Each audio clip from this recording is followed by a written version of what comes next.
across Southeast Asia who will showcase to us not just their research, but also their lab.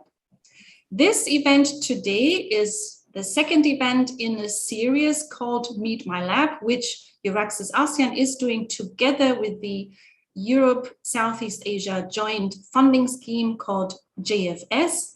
And this is an opportunity for researchers in the same fields to join forces, to find collaborators, and to hopefully apply to some of the many funding opportunities that exist for collaborative research between Europe and Southeast Asia. In a while, we'll hear also from our colleagues at JFS. We'll talk a little bit more about what this project is all about and specifically what funding is available for you to join forces with your collaborators across Southeast Asia and across Europe. And we will also hear from my colleague Jenny, who's talking a little bit about the Euraxis project and how we hope to support you. Now, my name is Susanna Renzo-Vasu. I am, as I said, part of the Euraxis project based here in Southeast Asia, but I will now hand over to our speaker, for our moderator for today.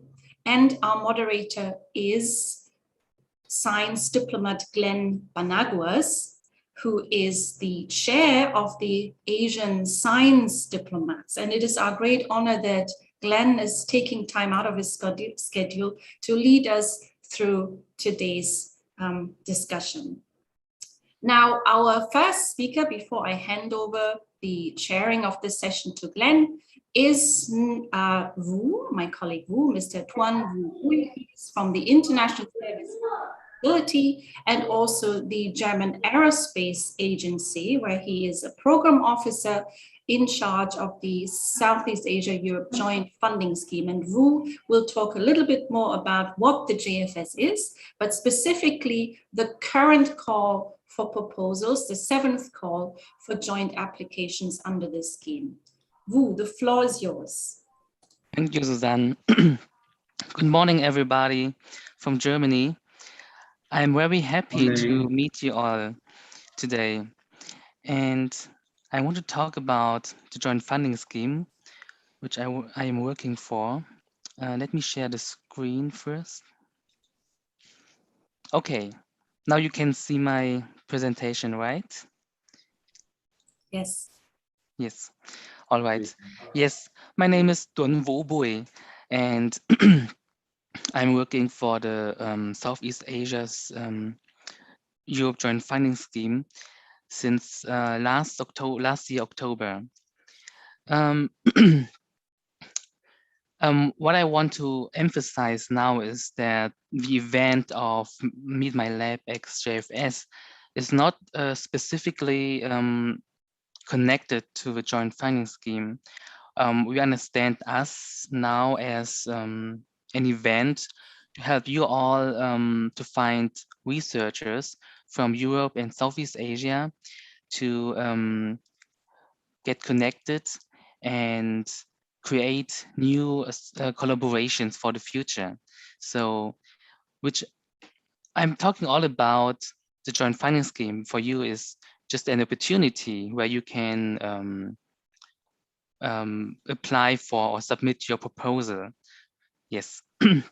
So now what is the Southeast Asia Europe Joint Funding Scheme? The JFS is a program which implements joint calls for proposals on an annual basis. So for each year we have a call, except for the last year of 2020, which was the special year for JFS when we had 2 calls open. For this year, it's 1 again. The JFS is funding research and innovation projects from multinational collaborations between Europe and Southeast Asia. And for that reason, we want to strengthen the cooperation between both regions. We involve funding agencies on the national and local level from Southeast Asia and Europe. And we were initiated by the European Commission And we are also funded, well, the coordination is funded by the EC.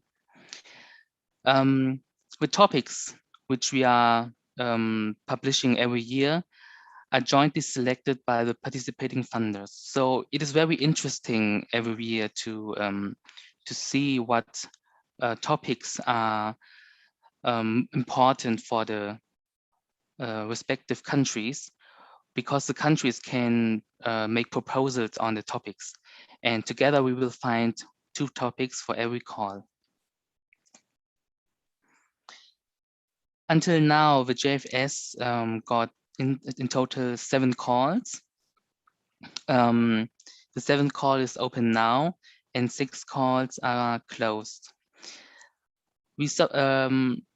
We receive 178 proposals from 18 countries, and we could fund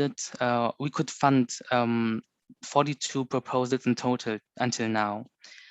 The total amount of funds which was committed is 30 million euros, and from that money we could fund 14 million euros. So almost the half of the committed money. The thematic areas, which is which will be selected together, we have a very wide range of topics, from infectious diseases, which is all, of course, a very important topic at the moment, but also bioeconomy and smart cities, and for example, and climate change, like today. On the right table, you can see all countries that participated at the JFS so far. And you can see that proposals from Thailand and Indonesia are very strong, but also from Germany and France from Europe. So we hope that we can get more proposals from other countries as well in the future. Now let me talk about the basic parameters from JFS, which are the rules that we set for us. So one basic parameter is that we have the policy of no money crossing borders.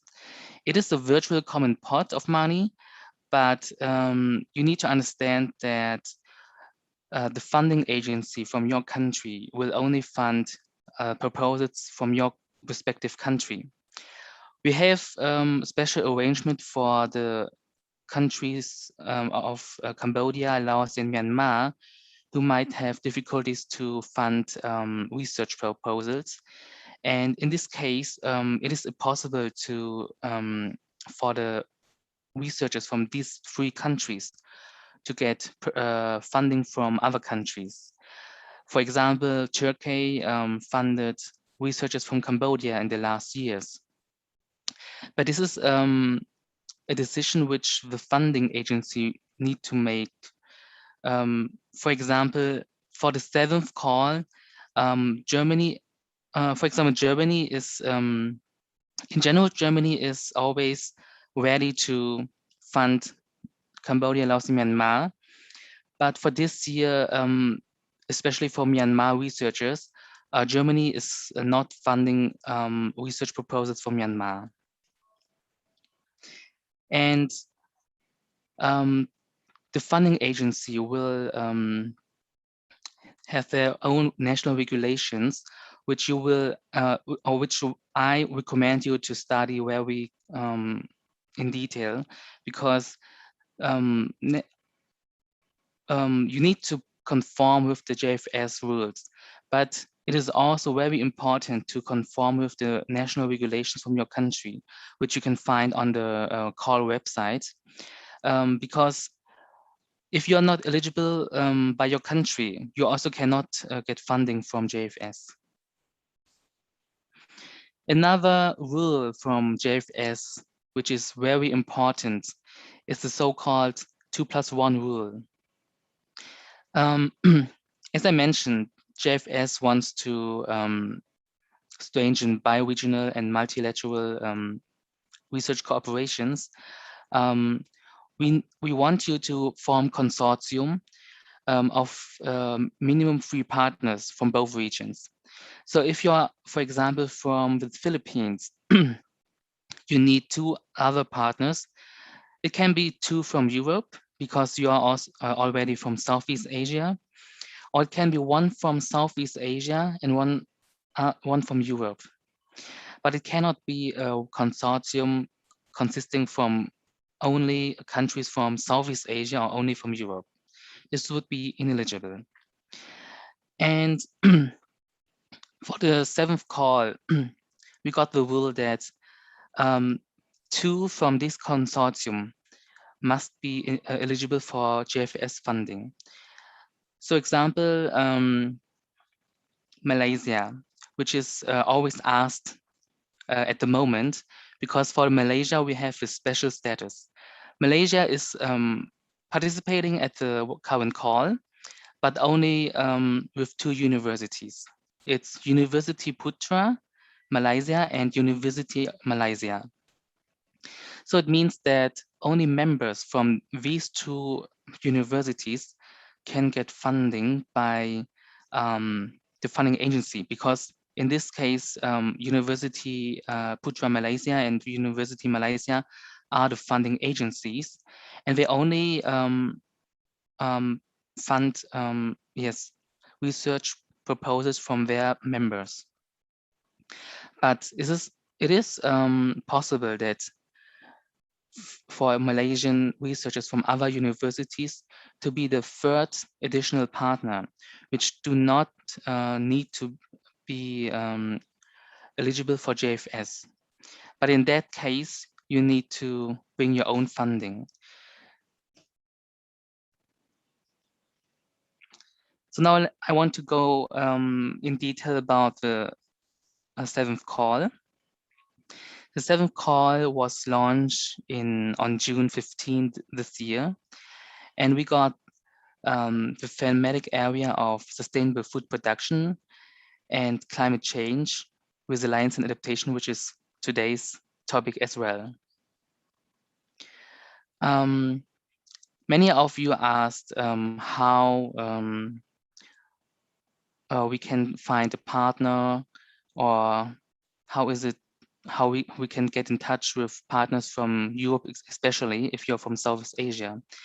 For that purpose, we have the partnering tool, which you can find on the website. And in this partnering tool, you can register, and you will find researchers' profile of 100. It's about 100 at the moment from Europe and Southeast Asia. And you can get in touch by connecting your email in this partnering tool, and you can see the research,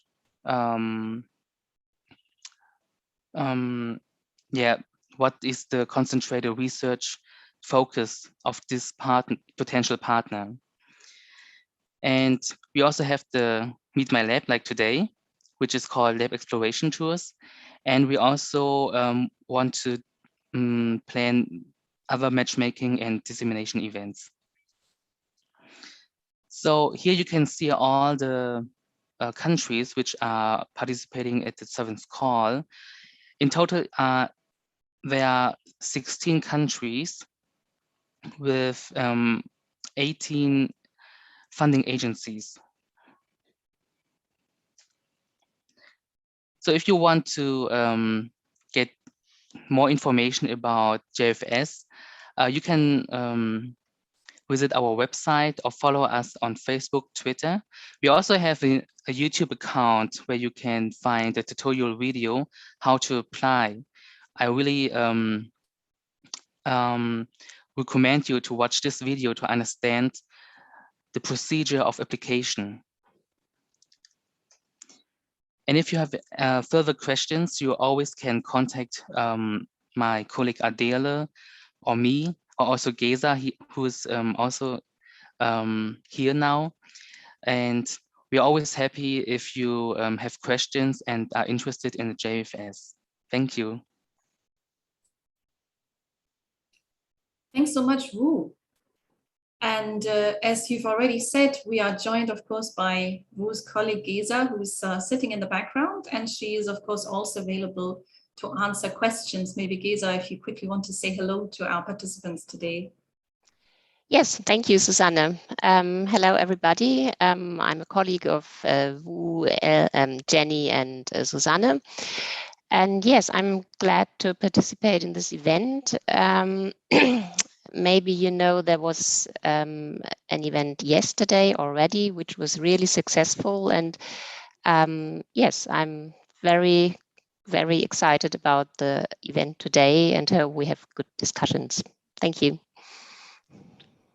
Thank you so much, Geza. Yes, indeed. We had a fabulous session yesterday focusing on sustainable food production. And today we're looking at, I think, an equally interesting session, hearing all about your research in the field of climate change. Now, we are currently also live streaming this on YouTube, and I think we'll have a fabulous discussion. We've already heard from Wu, there is a dedicated funding that facilitates the research collaboration between Europe and Southeast Asia, the joint funding scheme. But of course, there are plenty of other funding schemes. So today is not, as Wu said, just focused on that particular scheme, but it's really an opportunity for you to reach out to potential collaborators from anywhere. And we will make sure that the material is spread as far as we can to make sure that you will also be seen by other researchers in Europe or in Southeast Asia. Now, some of these schemes that are also available are, of course, promoted by the project that Jenny and I are working for called EURAXES. And maybe, Jenny, you can share a little bit about what EURAXES does and how it can be supportive to researchers. Thank you, Susanna. Hello, everybody. I hope everybody is well. Let me just give me a few seconds to get on with the presentation. So probably some of you already know us, but for those of you who don't, Susanna and I formed the ASEAN hub of EURAXES. It's your gateway to research in Europe. And a very short presentation for today is really on answering the question how EURAXES can help you as researchers. So EURAXES Researchers in Motion, it's an initiative by the European Union and 42 countries in the European research area. We offer information and support for researchers wishing to pursue their research careers in Europe or with European partners, and it's a growing global network of researchers. So just to give you an idea, here are the countries forming the European research area. Of course, you have all of the European countries there, but also countries such as Albania, the Faroe Islands, and also even as far as North Macedonia and Georgia, so these are the countries included. And as Susanna was saying, there are opportunities for researchers like you and also for countries to have collaborations in research and innovation in the European research area. For us in EURAXES worldwide, it's not just in ASEAN. We also have a hub in the United States and Canada, the Latin America and the Caribbean, Africa, India, China, Japan, Korea, and even down under, Australia and New Zealand. So we're basically everywhere. So what do we do? So EURAXES, we have services for mobile researchers like you. First of all, if you go to Google, Google is everybody's friend, and you type in EURAXES, it will bring you to the website, and there you can find a job and funding portal.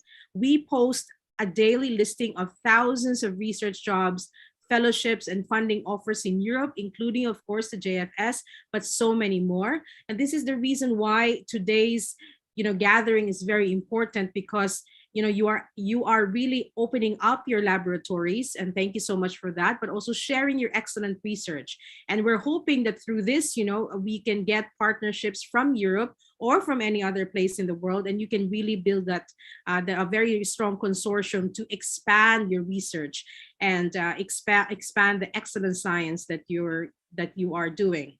So the last time that we checked, there were 13,697. It's probably 15,000 now because there was a flooding of opportunities in the past days. So do check it out, the job and funding portal. Another thing is we have the partnering tool where you can find a research partner. You can search for thousands of individuals, research organizations, and businesses among the network members. So especially for those who are also looking at, finding industry partners, the Euraxis site is a very good place to start as well. At the same time, we have a hosting database where you can find a research host in Europe. You can just type the keyword or the country. So if you are a researcher interested in carrying out your research in Europe and you need to find a host, this is also a good place to be. For those especially interested in, let's say, doing a Marie Curie fellowship or a Marie Curie exchange, which we call Marie Curie Rise. Right now, there are existing expressions of interest from institutions in Europe who would love to have you in their laboratories as well. So do check it out. Also, we provide comprehensive information for mobile researchers on living and working in Europe, such as, visas, accommodation, and, working through some bureaucratic things as is, everywhere. These are the Euraxis centers can be your guide and your help when you are there. We also offer personalized assistance. There are over 600 Euraxis service centers, and these assistance is free of charge. And there's also a network of national experts to facilitate research collaboration. And for the past years that Euraxis has had a hub here in ASEAN, we have been doing a lot of activities. I'm just showing you some of these things. The great thing is we are continuing that in the next month, Susanna and I. So this Meet My Lab is just one of the activities, and we hope to continue our partnership, of course, with JFS and providing opportunities for you to improve your research career, at the same time find entry points for collaboration and partnerships, and working together with you to make sure that we have an enabling environment for research and innovation to flourish in ASEAN and in Europe. So just a glimpse of what we plan from September to December 2021. We have a research career development series, which I mentioned before.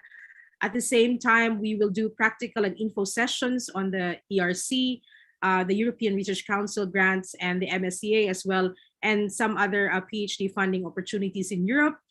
We will also be doing some networking events. So this is one networking event, and thank you again for joining us today.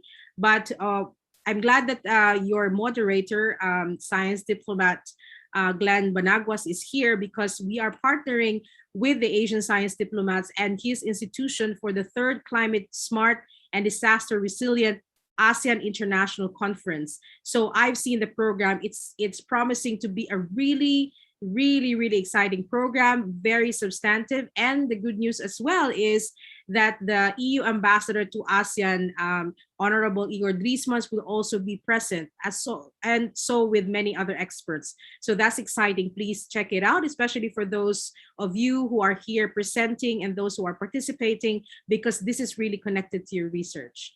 The other thing is, of course, the diaspora and stakeholder management. We want to gather together European researchers and ASEAN researchers so that you can discuss about, the kind of research that you're doing, the challenges and opportunities in doing research in these regions.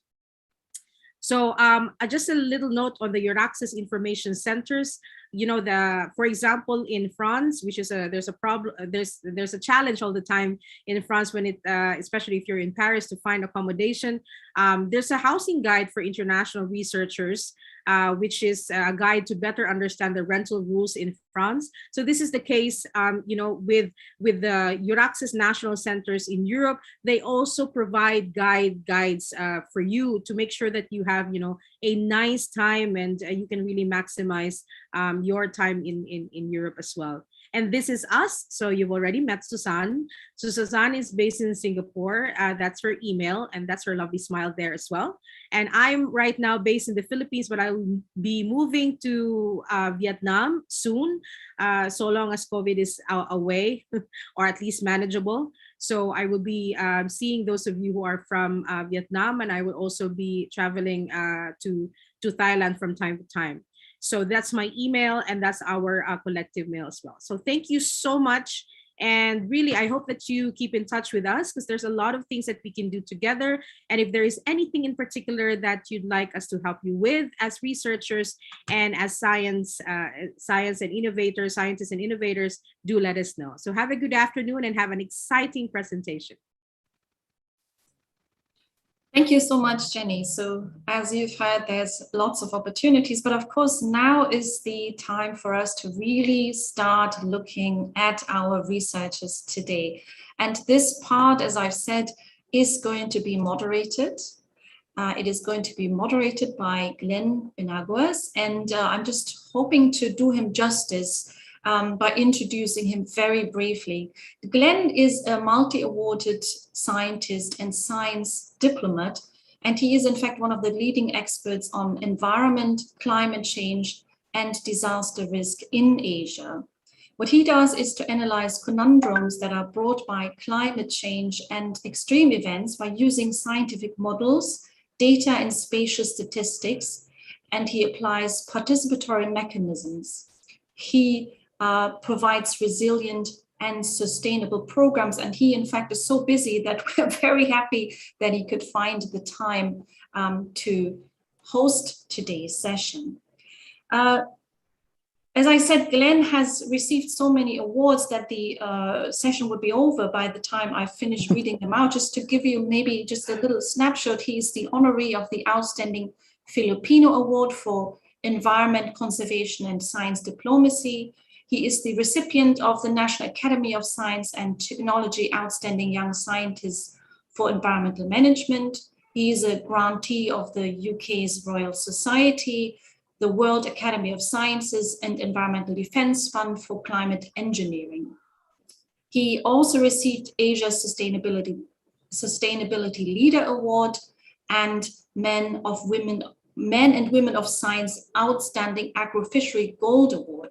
I could go on and on and on, but as Jenny has said, in a nutshell, Glen is incredibly well connected, and he is, I think, dedicated himself to building a sustainable network of like-minded researchers that really makes a change when it comes to addressing the challenges of climate change that are affecting Asia as much, of course, as other parts of the world, but Asia is also heavily affected by this. So Glen, thank you so much for moderating to today's session, and I will now hand over to you. Thank you so much. Oh, hi, good afternoon. Thank you so much, Suzanne. Thank you so much, Jenny. Thank you so much, JFS. All right. Yeah. So good day, everyone. So Meet My Lab and JFS, an event in cooperation of the Access ASEAN and the Southeast Asia Europe Joint Funding Scheme. And today, the topic is really very close to my heart. It's climate change, resilience, and adaptation. The ability to be able to stand on one's own feet after a person undergoes a bout of turbulence can be termed resilience. Simply put, resilience is the ability to get back up after a spell of adversity. So it is common to be resilient, and it's derived from the basic human ability to adapt to new situations.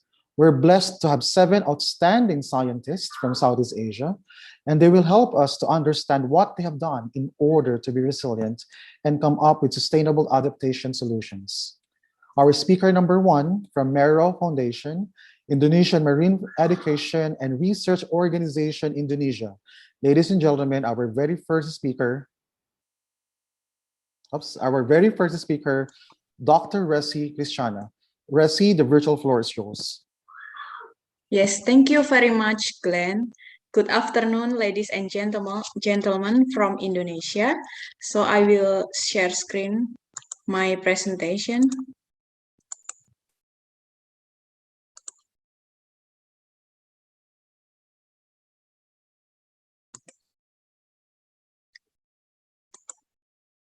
Okay, thank you for the time and the opportunity for us to introduce our lab facilities at Mero Foundation. My name is Dr. Resi Christiana. I'm the chairwoman and also a researcher at Mero Foundation in Karangasem Regency, northeast coast of Bali, Indonesia. My area of expertise are marine microbiology and biotechnology. I'm also studying nudibranchs and its associated microbiome, and also bioprospecting of marine natural products. The marine environment is the larger habitat on Earth, accounting for more than 90% of the biosphere by volume, 70% by area, and harboring microorganisms responsible for about 50% of the total global primary production. Marine microorganisms have defined the chemistry of the ocean and atmosphere over evolutionary time. They are playing highly diverse role in terms of ecology and biochemistry. However, mainly because of their extreme living environment compared with the terrestrial bacteria, the vast majority of marine microbes have not yet been cultured. And then we have been doing couple of research and collaboration, such as survey the abundance of nudibranch. Nudibranch is one of the kind of marine invertebrate you can see in the picture here. We do survey in the area which has 106 species and 635 individuals during 2023 time, and it will continue for a couple of years. And also we have collaboration with the Diponegoro University. We are working about microbial associated, so the potential of microbe-associated marine invertebrate as search for drug discovery. And then we are really looking forward to have a joint research with collaborators from across Asia and Europe, especially in areas such as taxonomy for marine biodiversity, understanding life history and ecological impacts such as climate change for marine biodiversity, and also bioprospecting from marine natural products. And then our team consists of researchers from various backgrounds, such as biology molecular, microbiology, chemical, marine ecology, and also ecotourism. For that, we would like to invite researchers from around the world who would like to collaborate with our team at Mero Foundation and to conduct their research in our laboratory, and also enjoying our facilities such as a dorm, classroom, office, and or conducting field work by diving or snorkeling in the beach in front of Mero Foundation. And next, for further contact, you can find me easily by email resichristiana@merofoundation.org, and also by WhatsApp, also by Facebook, and also Instagram. You can also have the website, the detailed information about Mero in www.merofoundation.org. And then now we will continue for lab tour. My colleague in the lab will assist you to see directly live about our lab. So please continue. My team, are you ready there? Okay, can you hear my voice, Dr. Resi?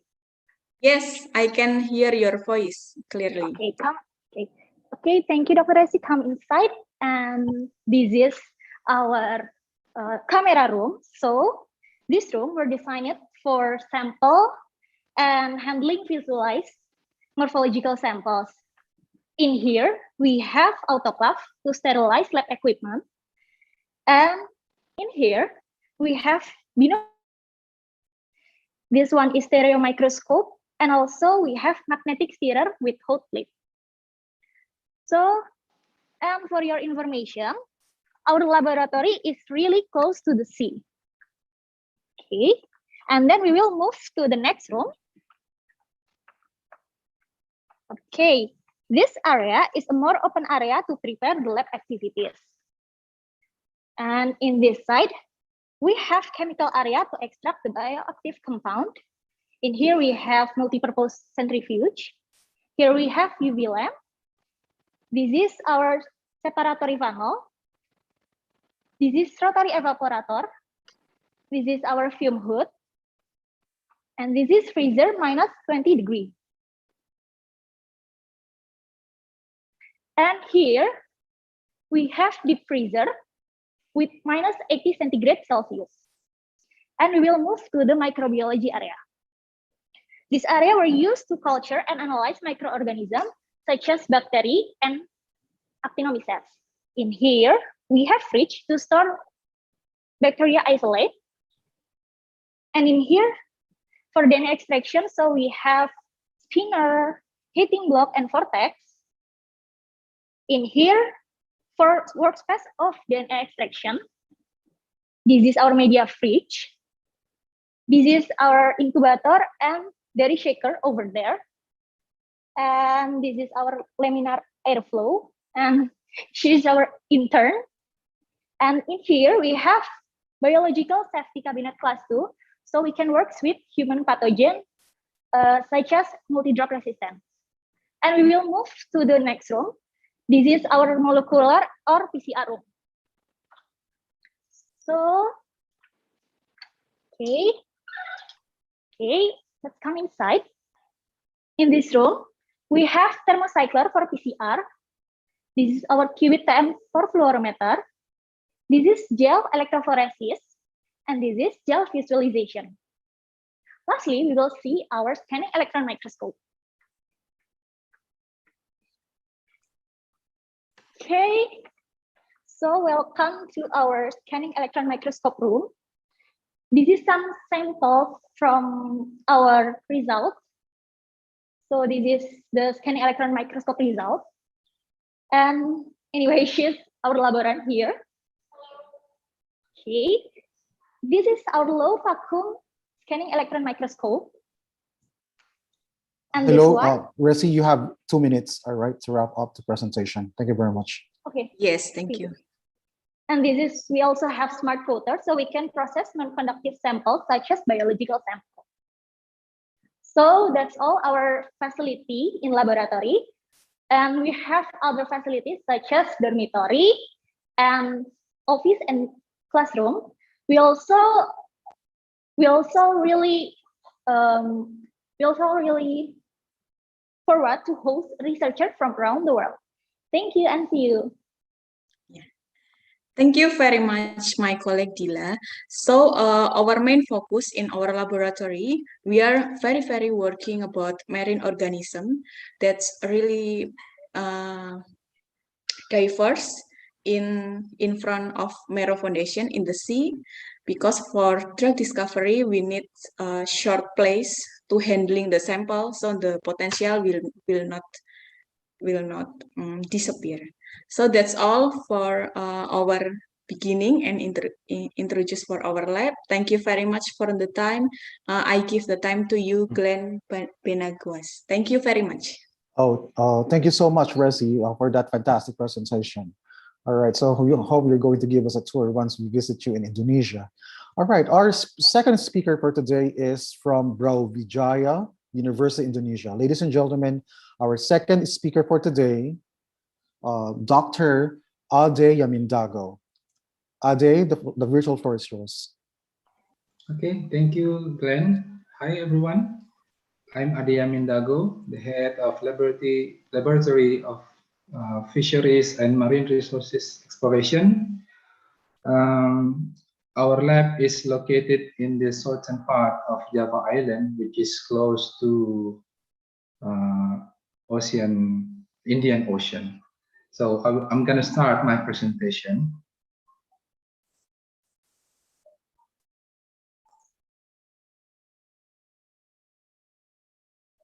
Sure.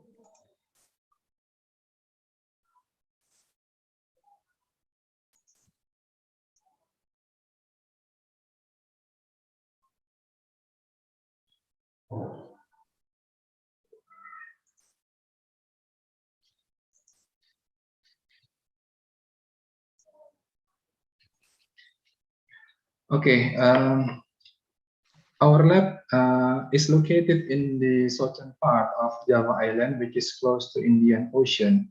The southern part of Indian Ocean or Java Island have important role in, especially for benthic organism, migratory organism, and as well as commercial species. Our lab is supported by high quality lecturers and researchers who are expert on exploration, conservation, oceanography, and marine biotechnology. I interested in investigating the biodiversity of marine organisms, especially the genetic of marine organism, and also interested to investigate the effect or the impact of environmental changes in marine area, especially or for example pharmaceuticals and zinc oxide, and then also the effect of climate change in environment. Therefore, with this event, our lab plan to propose a joint research project with a colleague from the Asian or in Europe with the title Investigation on the Impact of Climate Change on the Diversity of Marine Organism. And then by this study, we want to investigate how the organism adapt to the ecosystem changes.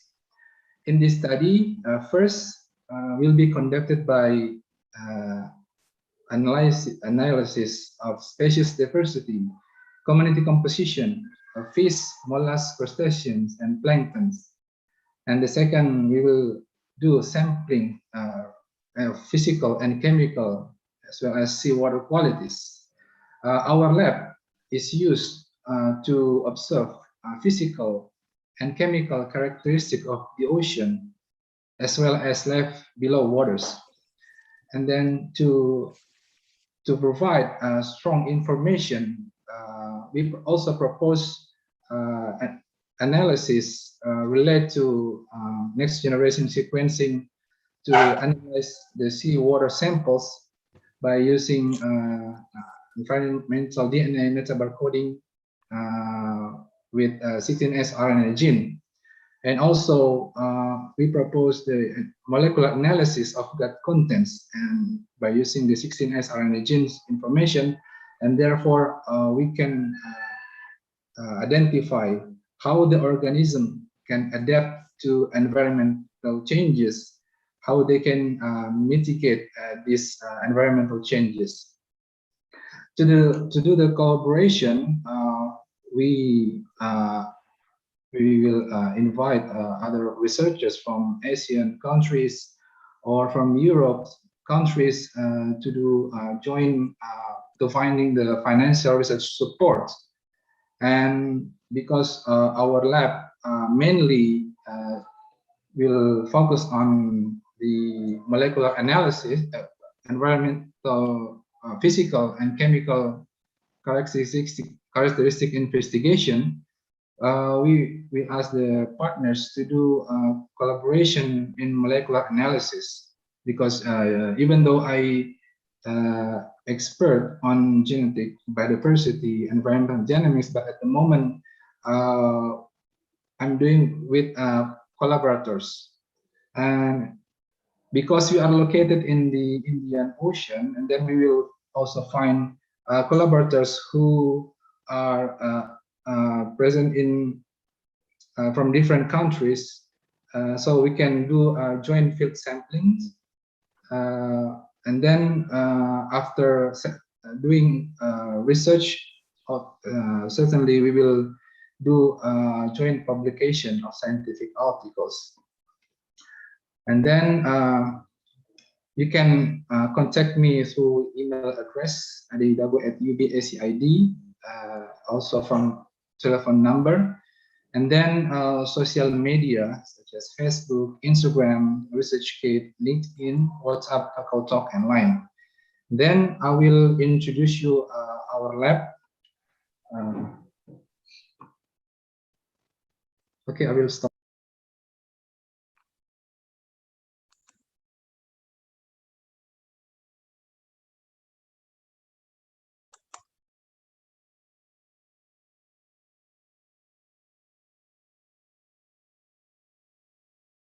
For the head of laboratory.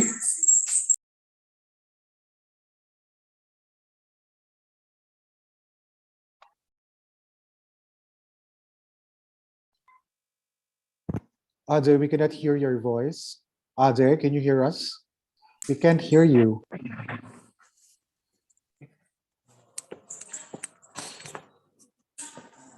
In this room is a laboratory technician.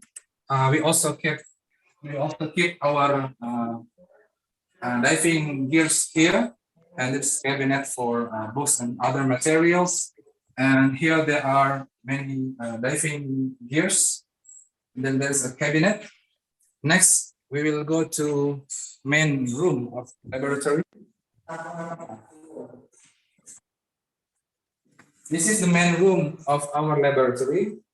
And then here we take out all equipments that we have. First, we have current method.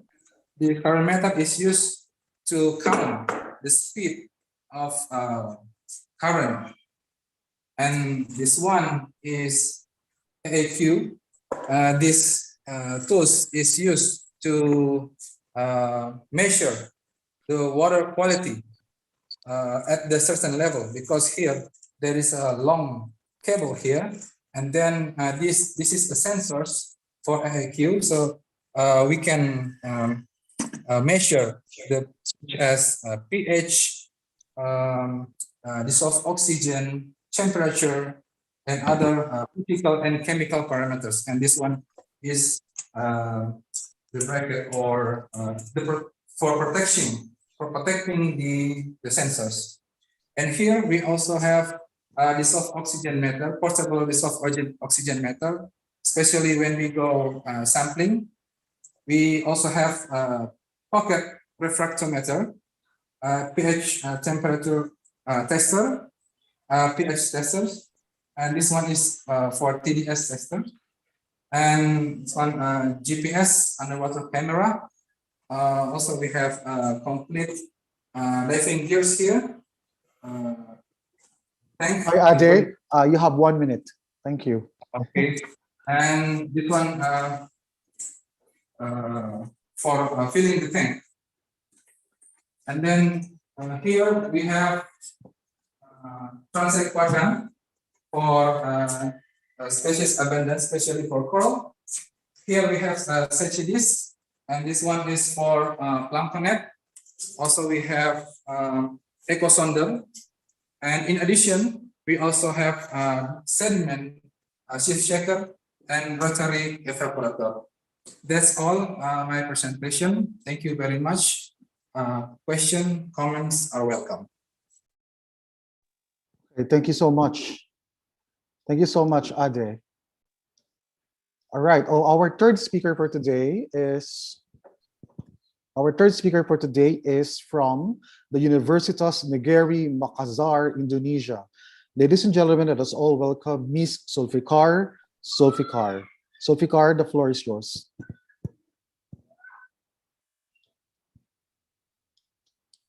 Zulfikar, are you here?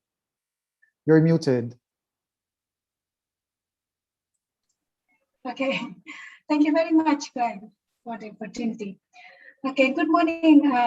Good morning for people of participants from Europe, and good afternoon from people in Southeast Asia. Okay, my name is Zulfikar. I'm a lecturer from chemistry department at Universitas Negeri Makassar in Makassar, Indonesia. Makassar in South Sulawesi. It's in the central part of Indonesia. Okay, let me show you my PowerPoint.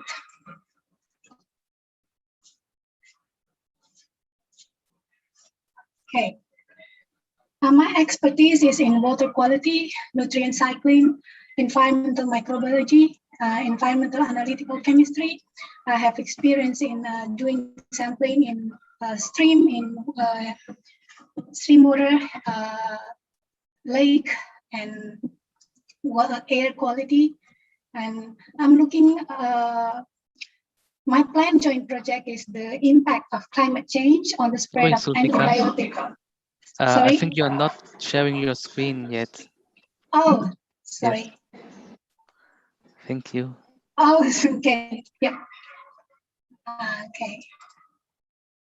Okay, let me share again. Sorry. Yeah, it's working now. Okay, thank you.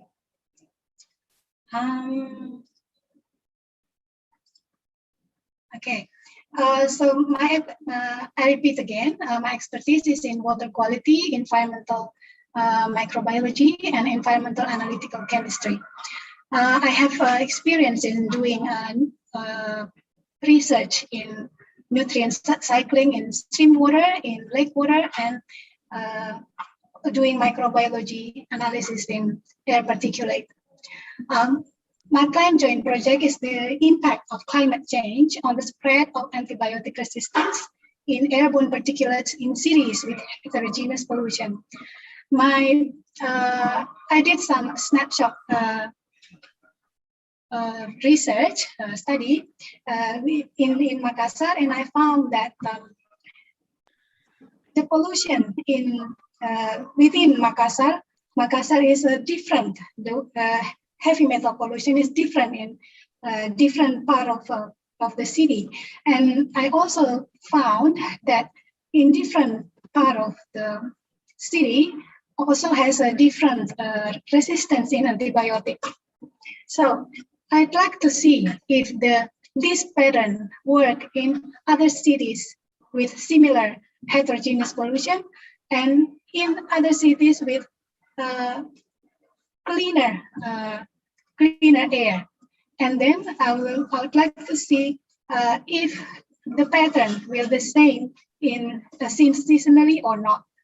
So if there is any different temperature different and temperature distribution different as well on antibiotic resistance.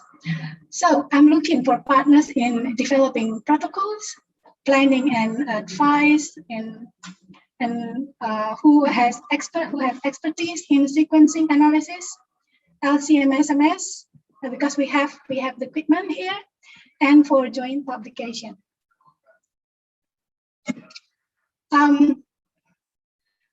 Also, I'm willing to collaborate for other research ideas.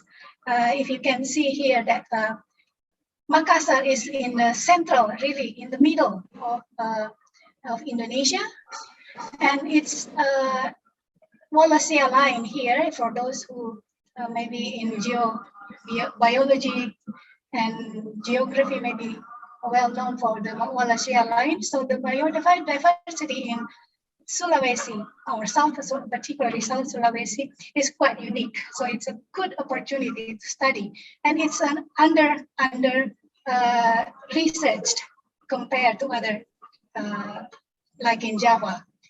So, and then maybe and also South Sulawesi has a geodiversity. This is in geopark in Ramang-Ramang, we call it Ramang-Ramang in Pangkep. It's about 30 kilometers from Makassar, so it's quite close. It's quite close, and it has quite unique karst, which is because South Sulawesi is formed a million years ago from the abduction from the seabed. So it's quite unique. So this is a formerly seabed. And then maybe also for those who are interested in looking for, this is cave paintings found in some caves in the geopark of Bangkok and Maros. This is 40,000 years old, and the age is about 40,000 years old. So maybe also some we're interested in like studying the DNA or something. And also another thing that interesting for the South Sulawesi it's central, so it's easy transportation to other parts of Indonesia and eastern part of Indonesia, and it's well known for its rare earth mining resources here and here. So for those who has other research idea, please come and would like to collaborate, please contact me. This is my email, my WhatsApp, and my LinkedIn, and my research gate. Okay, so now I would like to introduce you with my research and my lab. I will do my, okay.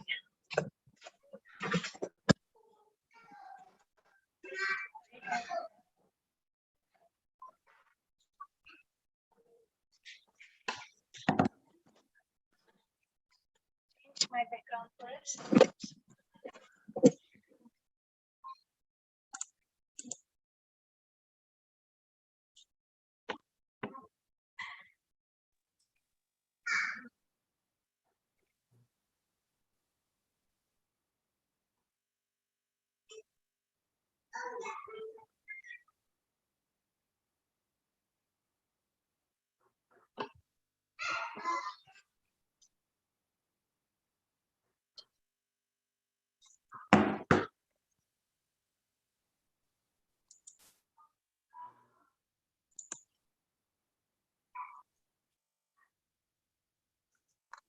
Zulfikar, we cannot hear you.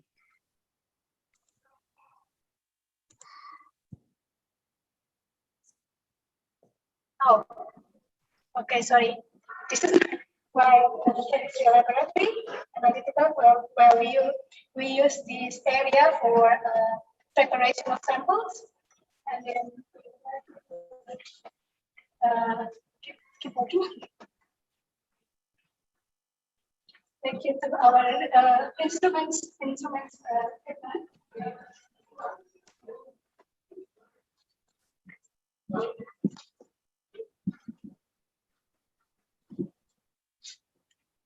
Okay, this is for the HPLC, GCMS, and LCMS.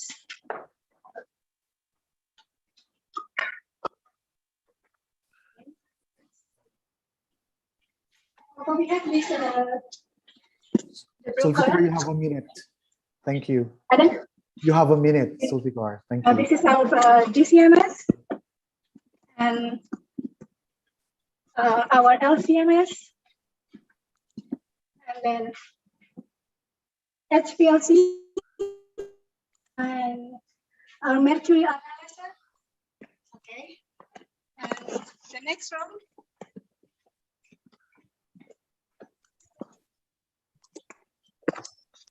We have quite a lot of equipment here. The TOC analyzer.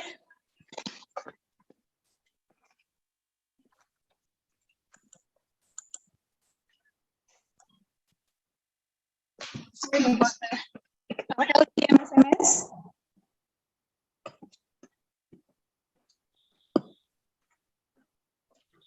And AIS. And for the microbiology work, we have, sorry, it's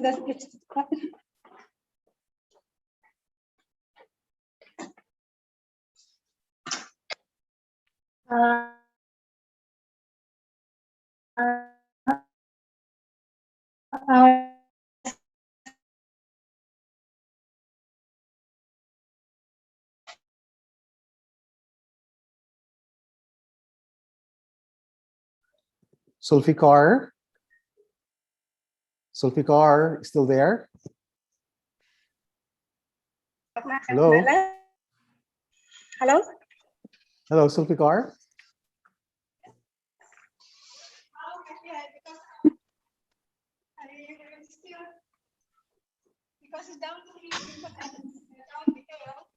Okay. Okay. That I can introduce on my lab. Thank you very much for the opportunity, Glen. Okay. And give it back to you. Thank you. Okay, thank you so much, Sulfikar. Wow, I know that you have lots of things to share. Yeah, Bye. we're gonna visit you one of these days. That's a promise. Thank you very much. All right, Thank you. our last speaker for today, I mean for the very first session, is from Hermawan from Petra Christian University in Indonesia. Ladies and gentlemen, our fourth speaker, Dr. Surya Hermawan. Surya, Yeah. Surya, please. Okay. Moin. Good morning, everyone. My name is Surya Hermawan. I'm from the Environmental and Hydraulic Engineering Laboratory, Civil Engineering Department, Petra Christian University. My area expertise is Civil Engineering Department, Coastal Geoscience, Engineering, and also Environmental Science. Very happy and nice to meet you. We get a big opportunity in joining JFS. First of all, I give deep condolences to Dr. Glen for pass your parent and to your family too. Okay, what is the agenda today? Introduction, we come to the basic research, will deliver by my young scientists, Mr. Jonathan and Mr. Mikhail. And then we come to the description and plan joint research project, potential role for the role partner, and the end by conclusion. Mr. Jonathan and Mr. Mikhail, are you ready? We are ready, sir. We are ready, sir. Okay, time is yours. Okay. Thank you, Mr. Surya. And once again, I want to say good morning, dear judges. And now I will show you about some of our use in our laboratory. Okay, for the first one, we got drainage and seepage tank, as you can see here. But in this kind of device, we got two kind of models. The first one is, as you can see here, our dam sense model. And the other one is there, a model with a well placed in it. Okay, from both of these devices, we can observe and investigate about the water flow inside of a soil, as you can see here. And here is the result. You can see it here. Okay, I think this is enough for this device. Let's go on to the next device. Okay, this is rainfall hydrographs. In these rainfall hydrographs, we can simulate about the rainfall, as you can see here. Yeah, that's the rainfall. From this device, we can investigate the relationship between the rainfall and water reservoir here. Okay, we go to the next one. We got hydrostatic bench, like this. This is the hydrostatic bench. From this hydrostatic bench, we can investigate about the loss of energy inside a closed channel. Okay, we go to the next one. This one is the same hydrostatic bench, but this is different from the previous. Because this hydrostatic bench, we can measure the pressure of water or liquid in a closed channel with a Bourdon gauge and manometer. Generally, this one can calibrate the Bourdon gauge and measure and compare the results of the Bourdon gauge and manometer. I think that's all from me. For the next one, my colleague, Mr. Jonathan Billy, will continue it. Thank you. Thank you, Mr. Michael. So here behind me, we have Archimedes instrument. So we have two these devices to actually learn about the location of the center of pressure of flat plane surface, and also to do an experiment about Archimedes theory about an upward force of a submerged body is equal to the displaced weight of the water. So here we have the next instrument. We have paraffin, olivine, and oil tube. It is used to measure specific gravity, density, and viscosity of a fluid by putting a solid body inside this tube, and we can record the time for it to hit the bottom, and then we can calculate the parameter after that. So the next one is an open channel instrument. So we use this instrument to simulate various water behavior inside an open channel. In this simulation, we use a dam spillway and a pan bore to see how water behaves in dam spillway model. And then this pan bore is used to decrease the elevation and energy of the water. And the next one, we have velocity hydraulics bench. It is used to measure the coefficient of velocity of a flowing water. So we have this parabolic path of the water, and then we can calculate the coefficient by measuring the position of each of the point. And then the last one, we have Bernoulli's hydraulics bench. So it is used to learn the application of Bernoulli's laws that we learned in the class, like discharges, the concept of velocities, and everything else with this device. So that's it for me. The next part would be Mr. Surya. Mr. Surya, time is yours.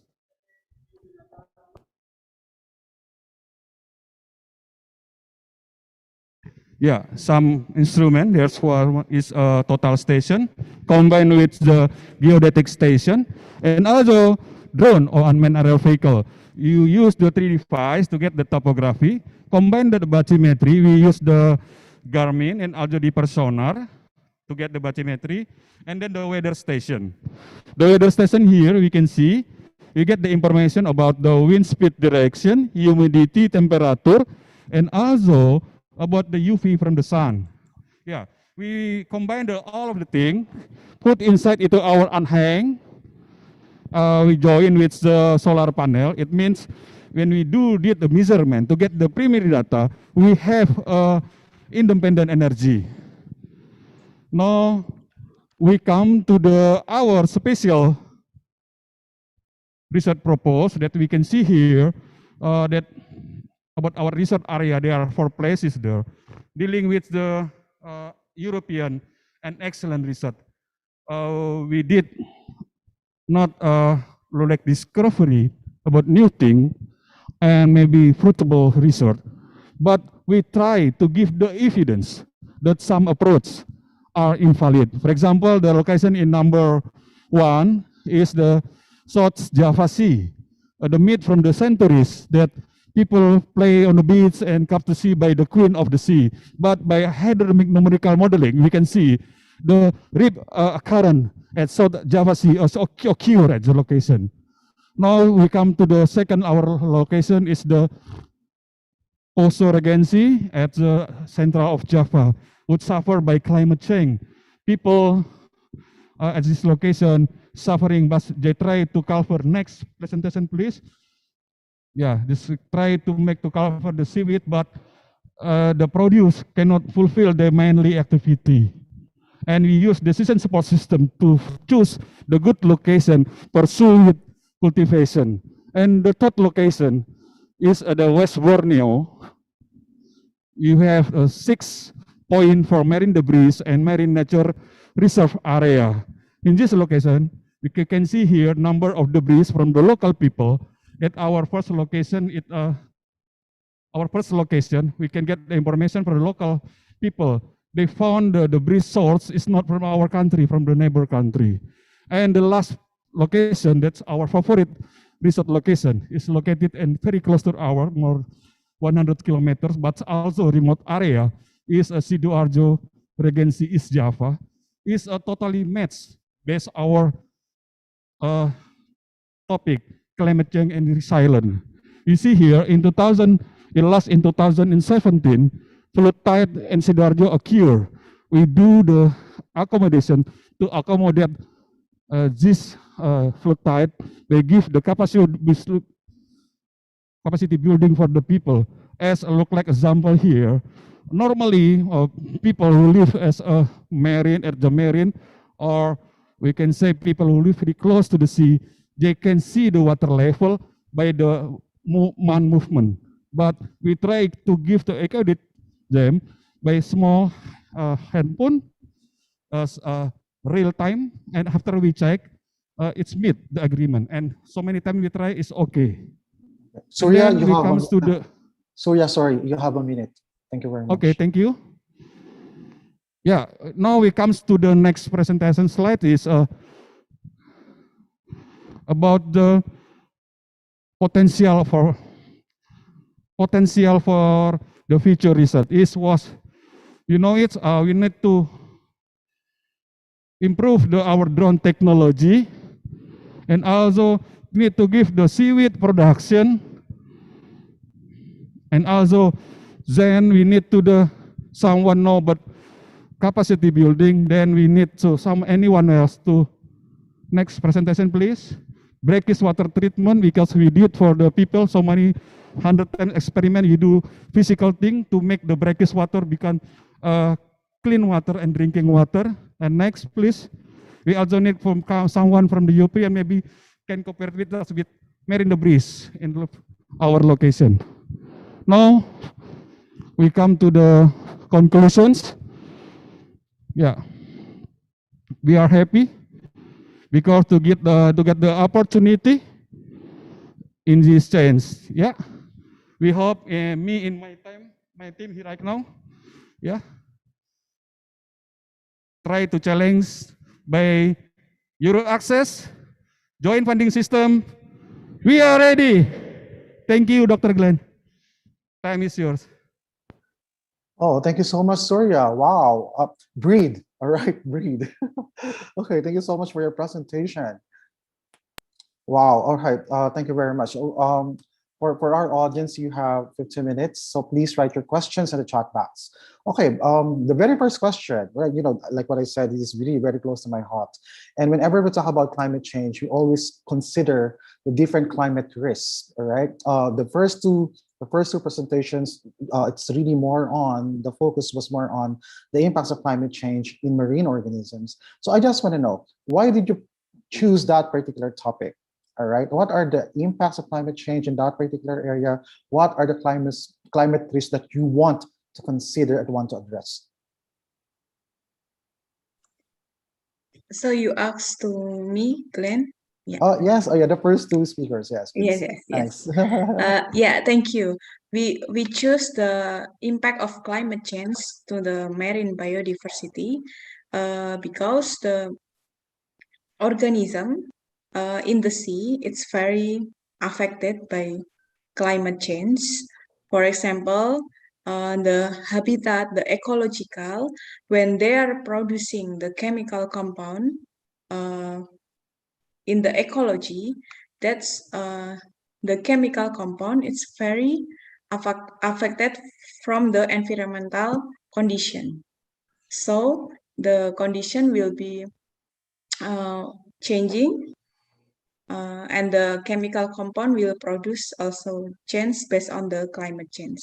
And also we see when we are diving and when we are doing survey, time by time the appearing of the organism is different time by time. So we would like we are interesting to study about the impact of climate change to the marine organism, marine invertebrates. Like we do now, we are working on coral and also sponge, also mollusks, and also bryozoan. Yeah, thank you. Okay, thank you. Ajay, please. Ajay, are you here? Yes. Yes, please. Could you repeat the question, please? Okay. Because my question was, it's all about the impacts of climate change in the marine organism, because both of you, the very first two speakers, the concentration and the focus of your research was more on the impacts of climate change in the marine organism. Now, what about you? All right. My question is, what are the climate impacts or the climate risks that you are encountering in those areas, and how are you going to address these particular impacts? Thank you. Okay, first, the title I propose is investigating the impact of climate change on marine organisms, because it will relate to marine biodiversity. And then if the diversity of marine organisms decline, can associate will impact the human being, as well as because by assessing the impact of climate change in marine water, especially the marine organism, we can get protein, we can get environmental services from the ocean. And then, especially in our side, in Indian Ocean, because as previously I said that the Southern Ocean include the Indian Ocean is important by investigating the impact of climate change in Indian Ocean, which is close to our area. We can get a global understanding how the climate change affect to marine organism, the diversity, the species abundance, and then second, we also will perform the molecular analysis, even though our laboratory have tools for physical and chemical analysis, but in the, by adding the information from molecular analysis, we can have complete information about the species composition by using the molecular tools. And therefore, our proposed idea, our proposed title about the climate change will provide valuable information for us about the climate change. Okay, thank you very much. So I would like to encourage all our speakers to probably laymanize your terms, because not all our listeners today are scientists. So definitely they also want to learn about your research. So if you can explain them in a more laymanized manner so that everyone will understand the significance of your work. Thank you very much. Okay, so the same question for speaker number 3 and speaker number 4. All right, climate impacts. We talk about impacts. All right, so I just want to know if you have conducted a comprehensive risk assessment, all right, considering all climate hazards that you are experiencing in those areas. Thank you very much. Speaker number 3. Sufikar. Yeah. Okay. Thank you, Glenn. Not yet, not quite for the like comprehensive research, not yet. But what I know from the literature, that temperature might will influence, might impacting the growth of bacteria, and then the antibiotic resistant bacteria might be impacted by the climate change. So so in that sense, I mean there might be any change or increase, or I don't know yet if it is increase or decrease of antibiotic resistance in certain cities, like because it's in some area in the world, the temperature might be increased by the climate change, by the influence of the climate change, or maybe it's in one time there a decrease in temperature. And also if the effect of pollution like which one is more affecting the antibiotic resistance? Is the climate temperature increase, or the pollution, or the combination of both factors? So that's why I'd like to see the replication of the study from Makassar and from other cities in Southeast Asia, and then move to area where the temperature, when the climate are different and the pollutions are different. Okay, yes, thank you. Since you mentioned temperature, because temperature is considered to be a climate variable, right? It's part of the climate variability, increasing rainfall, increasing temperature, right?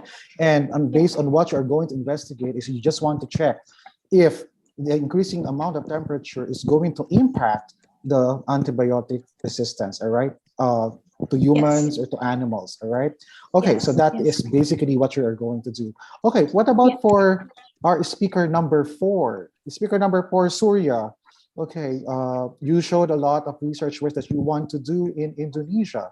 So, okay, so probably you were able to analyze, investigate the different climate risks. I want to know what particular climate risks are you experiencing aside from flooding? Okay, thank you, Dr. Glenn. The keyword of the climate change based our for-location research is uncertainty.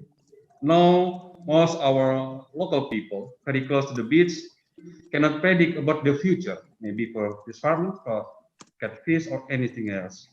And based of our three location, for example, in Poso is different story because normally, as we discussed before, this is our initial or underway research. Some people live there, still not refer, even they culture the seaweed. On the other hand, in our location, in the fourth location in Sidoarjo Regency, during the end of the 2017, get the tide flood. It means 1,500 families suffer by flood tide. But after we did capacity building to give us to sharing the knowledge, because most of them now water level past the month movement. We discuss, hey, look, something new for you, smartphone. Let we see, and we come to the river, very close to the sea. We check the river, we check it, and they agree. Another month, we try, okay, look your man, your ancient technology. We combine it and submit an agreement. And now, after 5 years, we do cooperation with them. We can solve the problem with the flood tide. Now we come to the brackish water system because most of the family use 6 to 15 euro per month just for clean water, and we try to make a look like treatment, a new treatment. Are still under progress too. We figure out the local material and fix and put some time to fix the problem. And in the future, based of our three location, especially what's most interesting is about in West Borneo about marine debris. In this location is one Karimata Island, is a very reserve area, is protected area. The island more or less about 15 to 50 islands, just populated by 3,000 people. Right now, you know, a lot of people like tourism, they come to the island and make selfie. Of course, it's prohibited. It's reserved for conservated area, but our colleagues in West Borneo teach the local people, make citizen research. They teach the tourism to make local to show the breeze, and they come to the reserve area as a researcher. Every tourist has a researcher now. If okay, they give the report to us. Every month they come to us, and we collect the data. And we found that the source of the breeze not only come for Indonesia, but also for neighbor country. That's Okay. Integrated. I think, yes, in one location is integrated, but in another two locations still underway. All right, thanks, Ada. Basically, the research that you're doing is aside from what you're doing, what you do is you train, you capacitate the stakeholders. All right, that's what you do, right?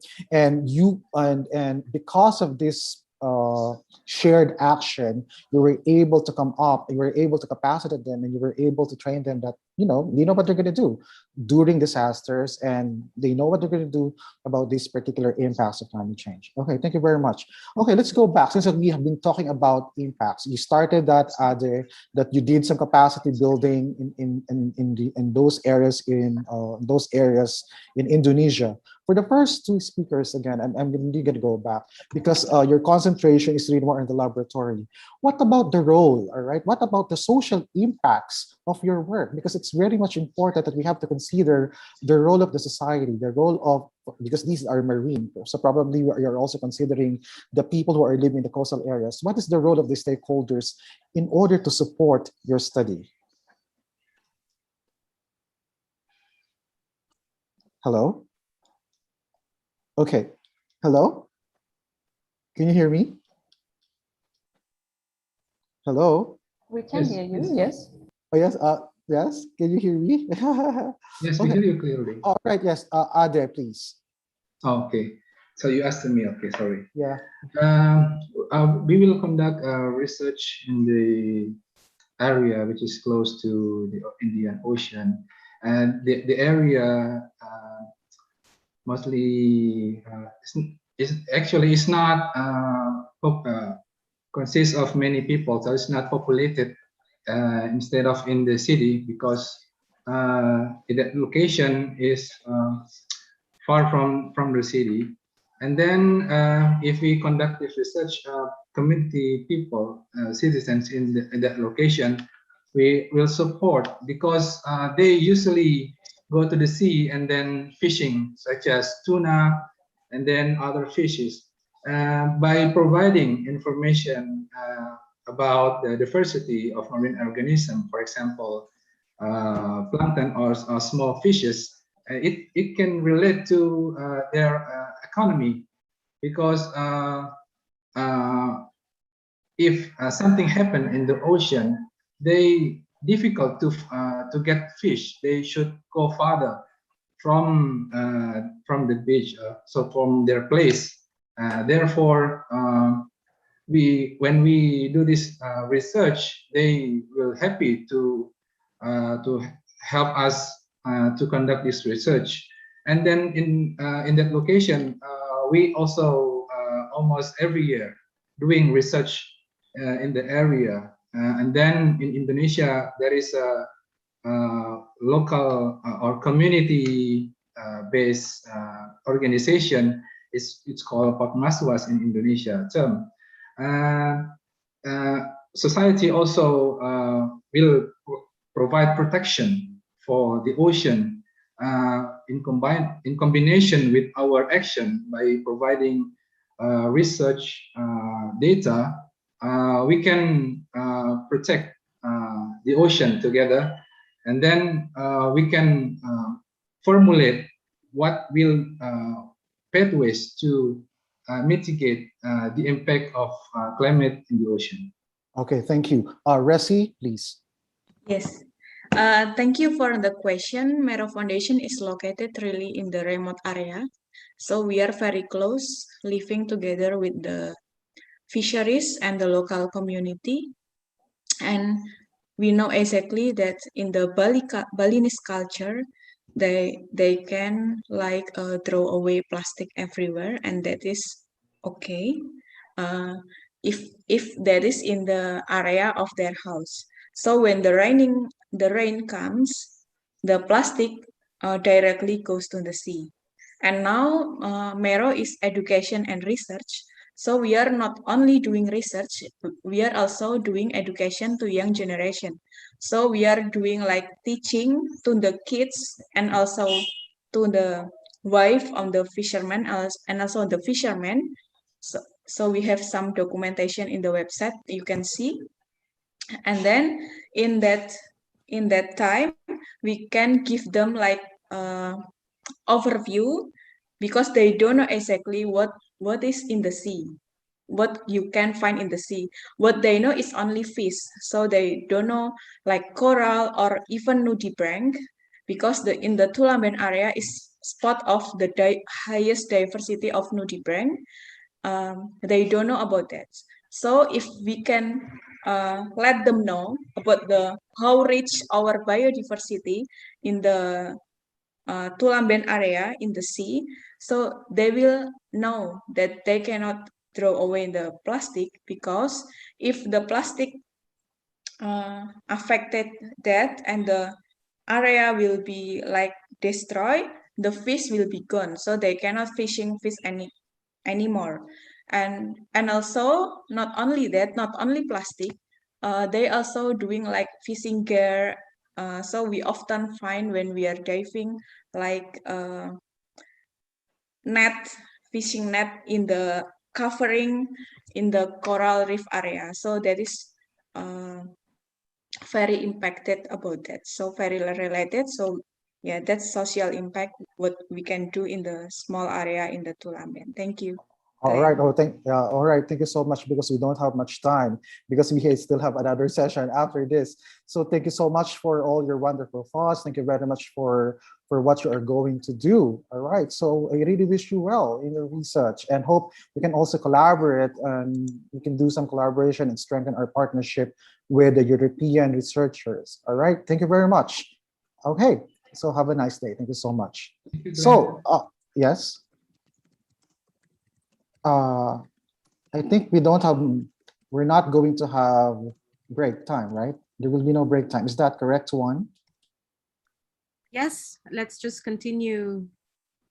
Okay, let's just continue.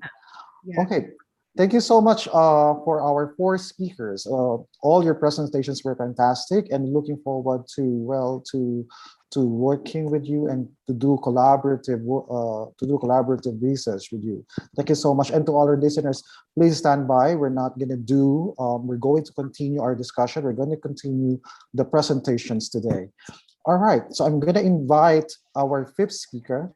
Our 5th speaker is from Universitas Katolik Parayangan, Indonesia. Ladies and gentlemen, it's let us all welcome Dr. Yeni Gunawan. Yeni, the virtual floor is yours. Hello, good afternoon, everyone. My name is Yeni Gunawan.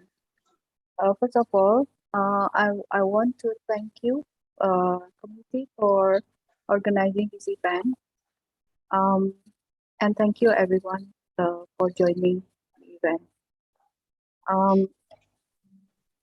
Today, I'm going to briefly explain about the project and our facilities.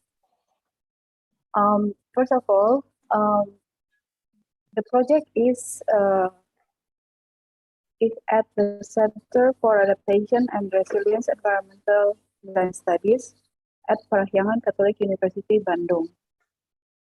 My areas of expertise is technoculture, crafting architecture, vernacular architecture, and learning by making.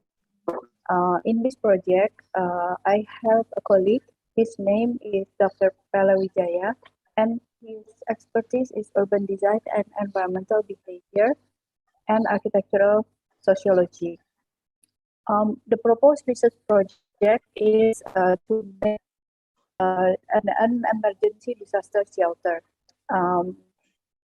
In the recent years, in Indonesia, disasters more frequently, and based on our research, the emergency disaster shelter that is gantung aja atau mau tampil.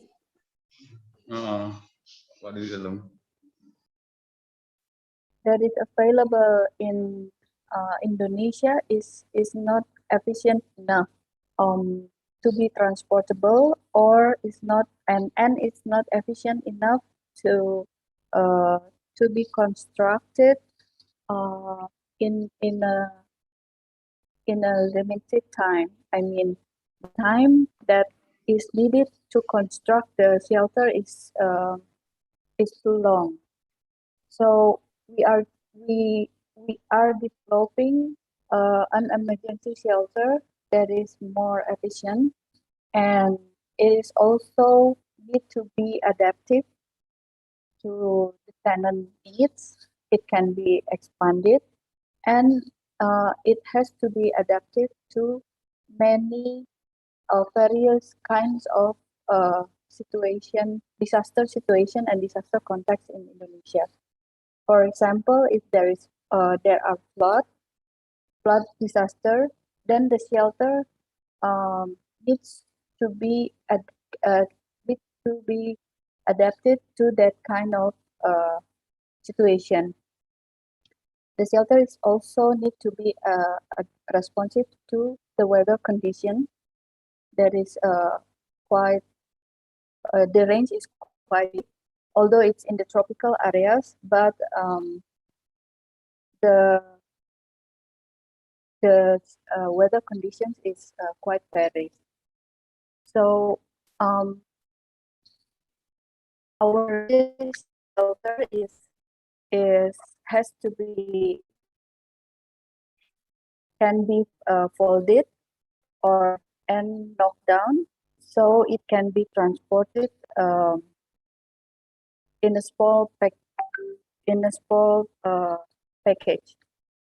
The potential role for partners is simulate, calculate, and test the strength and durability of the shelter design structure for various disaster conditions in Indonesia.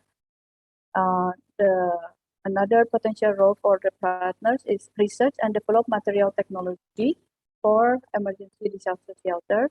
And number 3 is ergonomic analysis of the effectiveness of spatial arrangement, how small and how big, and then we have to make an analysis of the functional, so it can function well.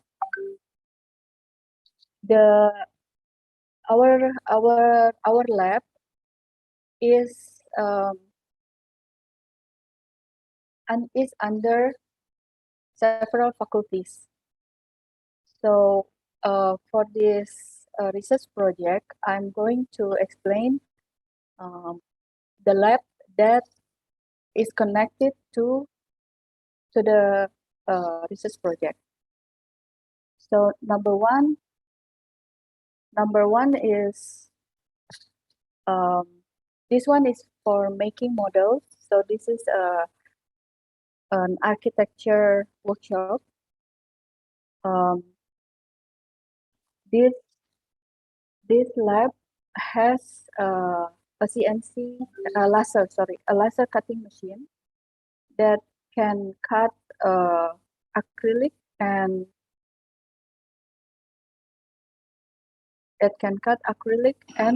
make models like this one,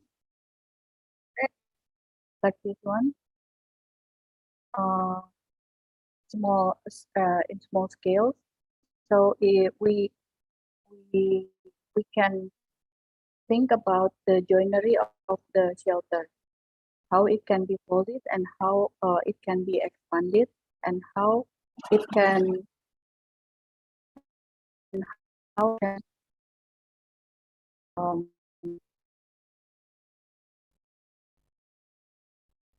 can be pop up the shelter. So this is the laser cutting machine, and this one is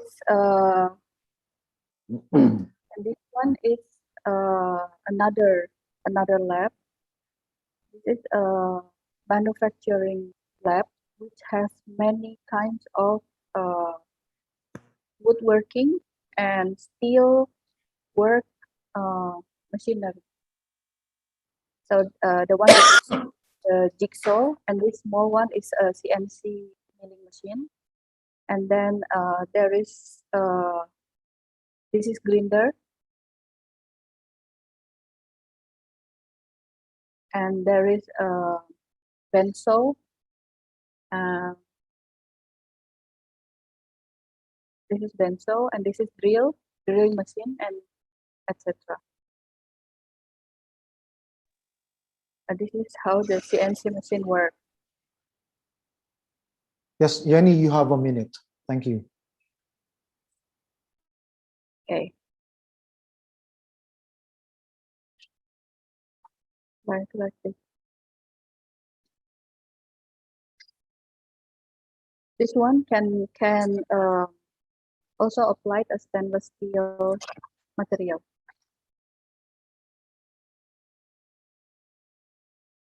Okay, this is another lab that is under structural engineering department, and this lab is for testing the strength and the strength of the design, whether it's wood or steel, or aluminum. This machine can test how strong is the structure. Okay. So if you are interested, we can be contacted at this email address. Okay, thank you. Oh, thank you so much, Jenny. Thank you very much for that wonderful presentation. Okay, so let's move on to our next speaker. Our sixth speaker is from the University of Technology Malaysia, or UTM Malaysia. Let's all welcome Dr. Noor Aisha Saidina Amin. Aisha, please.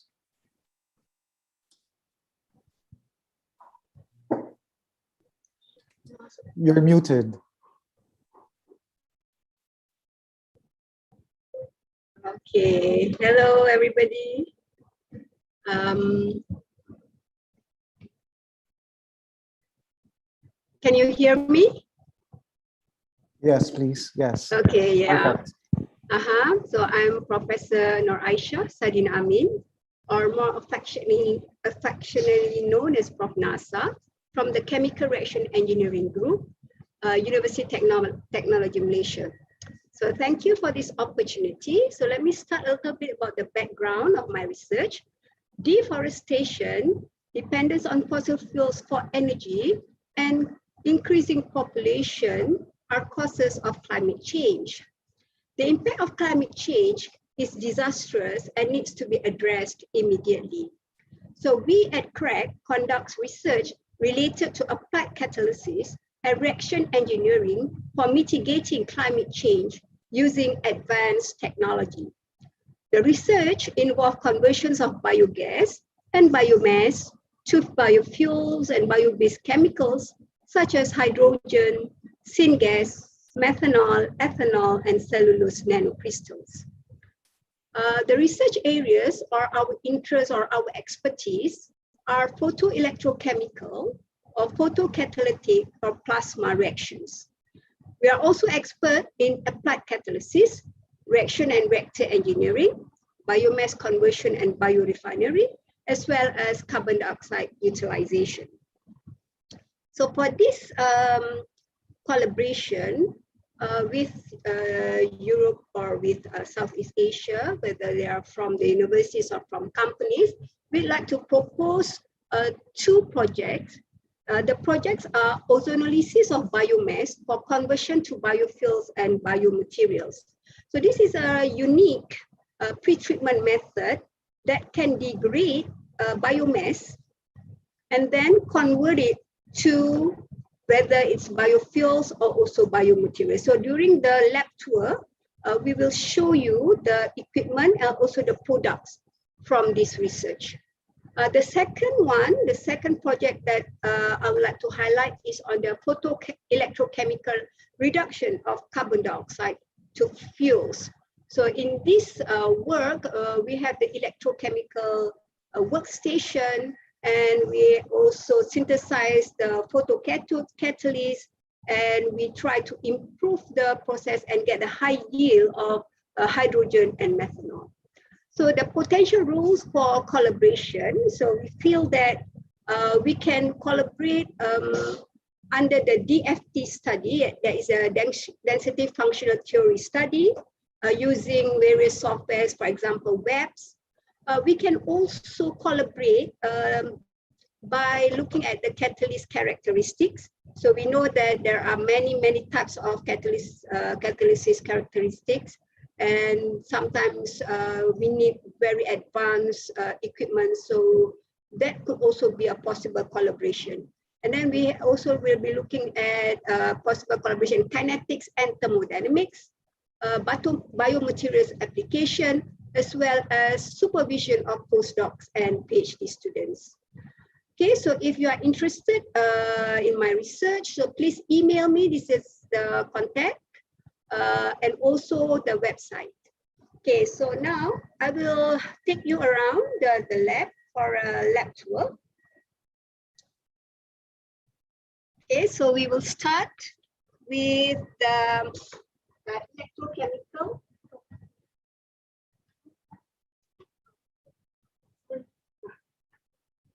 What happened? Okay, so we will use this equipment because of some potential mishaps just now. Okay, so this is the workstation. electrochemical workstation, and this is the experiment running for the photocatalytic electrochemical reaction. So this is the reduction of CO2 to hydrogen and also to methanol. So in this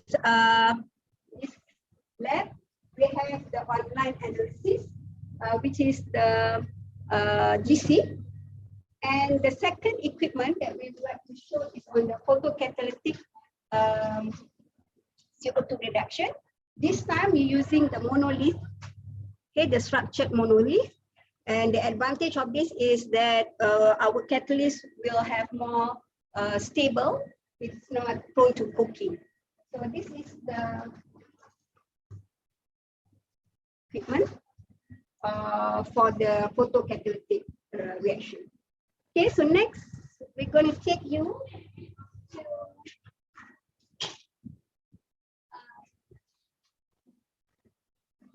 okay, so we have here the lab around here. So we have the equipment. That is the furnace and also the freeze dryer. And we also have the equipment for the furnace, and there's another reactor. So now I'm going to show you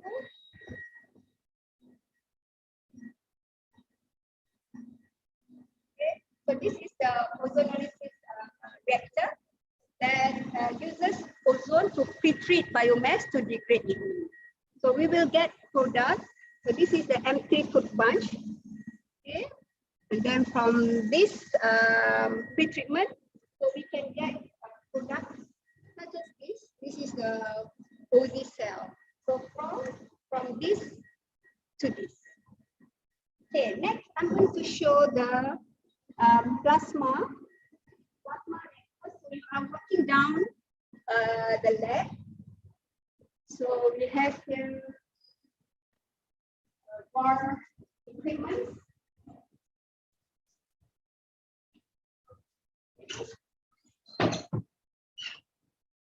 So this is the plasma reactor, and you can see the plasma. If we switch off the lights,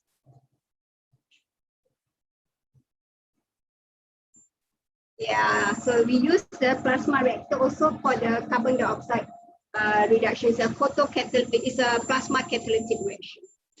Okay, so next one, we're going to go outside again.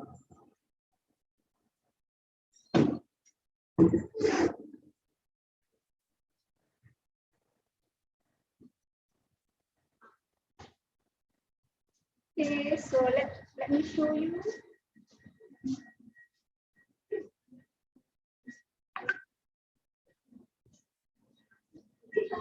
Again, I'm going to show you about the ozonolysis product. So besides the OD cell, okay, besides the cellulose, the crude cellulose that we get, so we can produce ethanol from this. And also these are the products, for example, the cellulose nanocrystal. This is the crude cellulose nanocrystal. And we also can get the carboxyl metal cellulose, which is a very good product for cosmetics and also for paints and also for coatings and also for food and beverages. Okay, so that's the other equipment that we have around here is the microwave.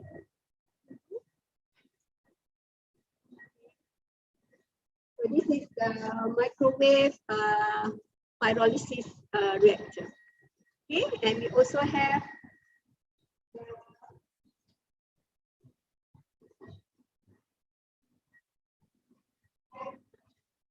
pressure reactor.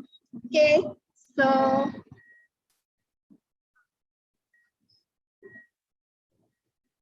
okay, so this is the again we're going to show the ozonolysis reactor there. So it's using ozone and the carbon, the ribbon mixer. to mix. And we will leave this for about 90 minutes so that we can degrade the lignin and then get the cellulose, the crude cellulose. So this crude cellulose is very, very valuable as mentioned. So this is one of its kind in the world, I think, that we use ozone for pre-treatment in a mixed reactor. Okay, so I think we will show all the equipment. We have shown what is the necessary equipment. So Okay, thank you very much, Aisha. okay, thank you, Glenn. Thank you very much. Thank you so much, Aisha. All right, so our last speaker for today's session, she's from the Indonesia International Institute for Life Sciences. Ladies and gentlemen, let's welcome Putu Virginia Parta Devanti. Putu, please. Yeah, thank you. Let me share my screen.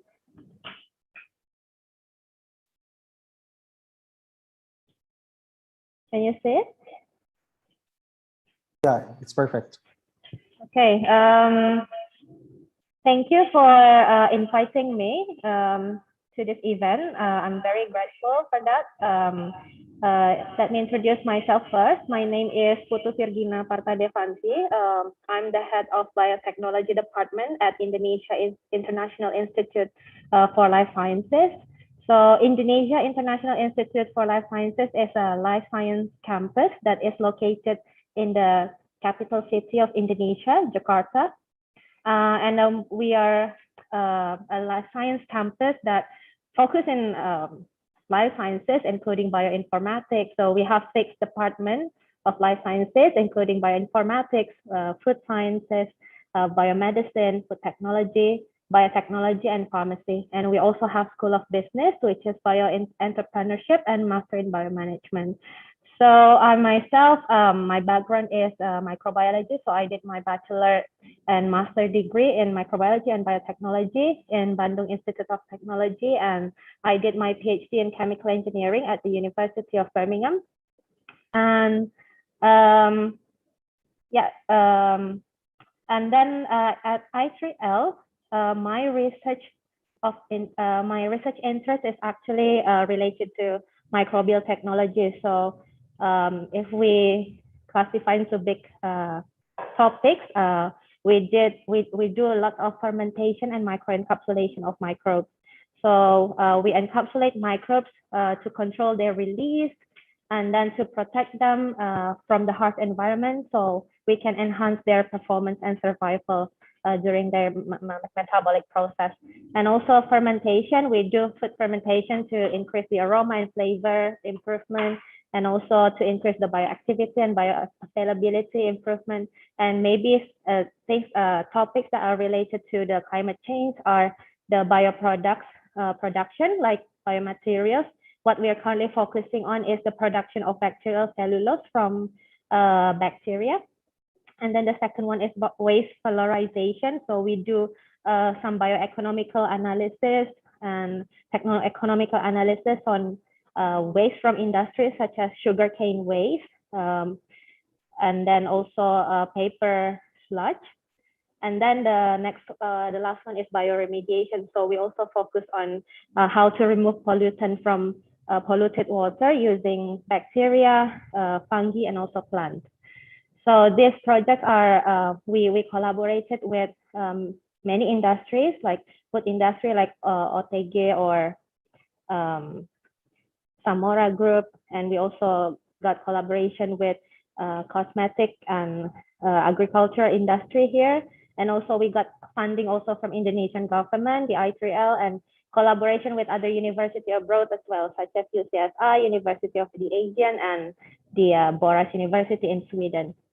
So for the future project, we would like to focus on the production of sustainable biomaterials. So what we are focusing on is because we are from biotechnology department, so we want to focus on the biomanufacturing itself. So starting from the bacterial strain improvement and the optimization of the production. So in this case, the bacterial cellulose, although it is very beneficial, but the productivity is very low. So we currently still struggling with the optimization of the production to enhance its yield.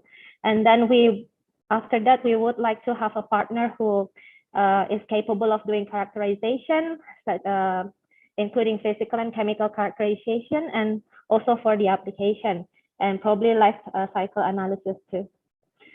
So next, yeah, these are some pictures of our lab, and these are my contact, my email address, my phone number, and LinkedIn profile. And you can also visit to get more information about our university at www.i3l.ac.id. And now let's move on to I will go and show you around our lab.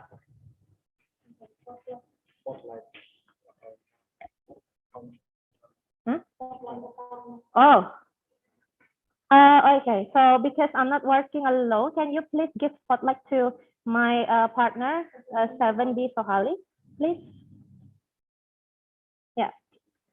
So here we got, so we are in the molecular biology lab. So we got HPLC here with fluorescent detector. And we've got also GC, gas chromatography here. And we also got a fume hood over here. We also got SCIR for the biomaterial characterization. And we have the spectrophotometer and ACTA to purify protein. And then let's move on to the next slide.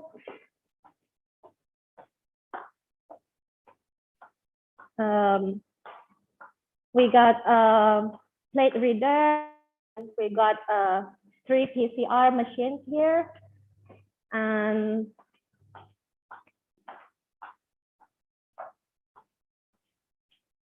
here we got a bioreactor, benchtop bioreactors, where the fermentation is running to produce the biomaterial itself. And we've got a unit, filtration unit to purify, to separate protein from the culture media. Now, maybe we can go to the other lab.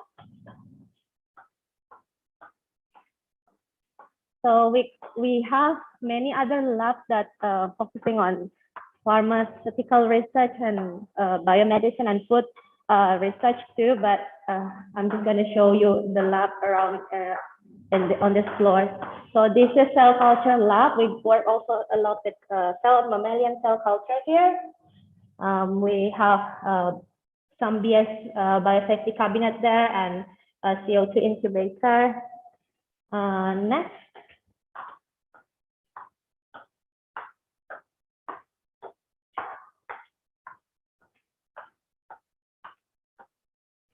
Yeah, so this is the 3rd floor.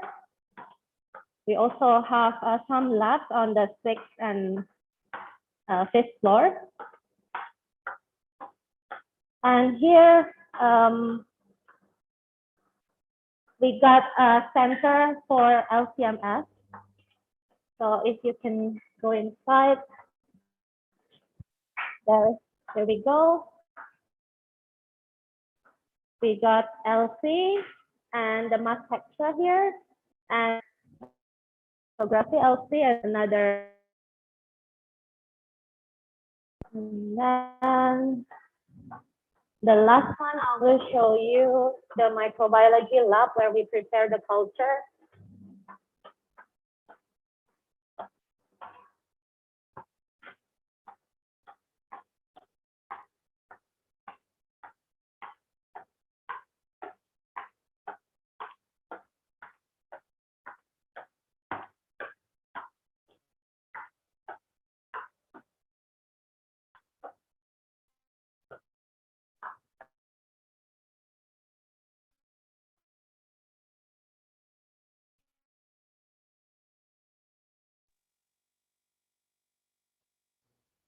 Putu, still there?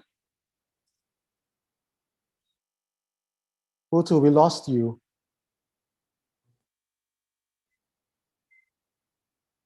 Putu, we can't hear your voice, Putu.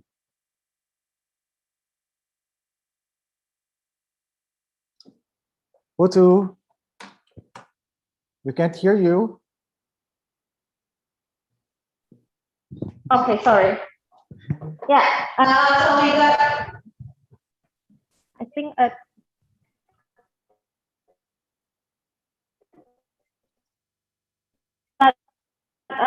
shaker incubator here, shaker incubator, a block here to incubate at a small microtube. And then we got water bath. We got also another shaker incubator, another shaker. And okay. The last one would be, yeah, we got a 2-static incubator over here and some refrigerator where we keep the culture and the media. I think that's all from me. Thank you. Okay, thank you so much. Wow, thank you very much for all your presentations. Okay, for this particular session, we have one who's doing climate smart and disaster resilient infrastructure. Okay, for our first speaker, this is my question to you. I know that it's a very good project. You are an architect, you are a civil engineer.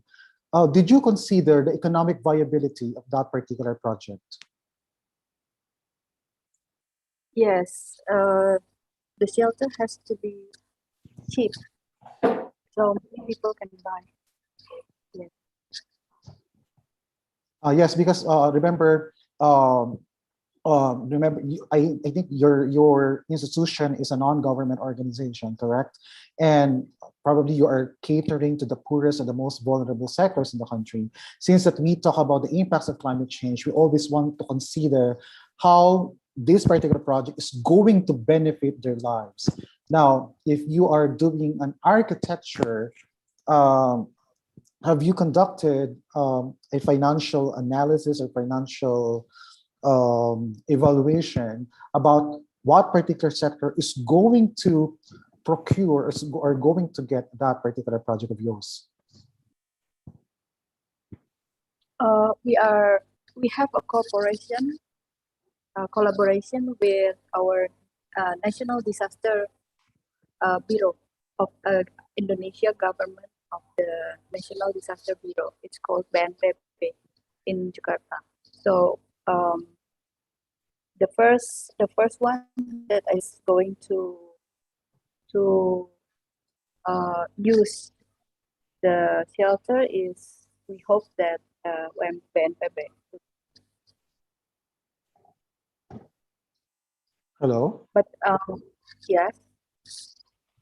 Okay. Hello. So who's your target beneficiary, by the way? First, we are targeting government,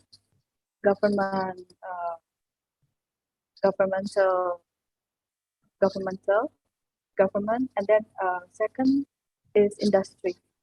Industry. So you're Yes. not.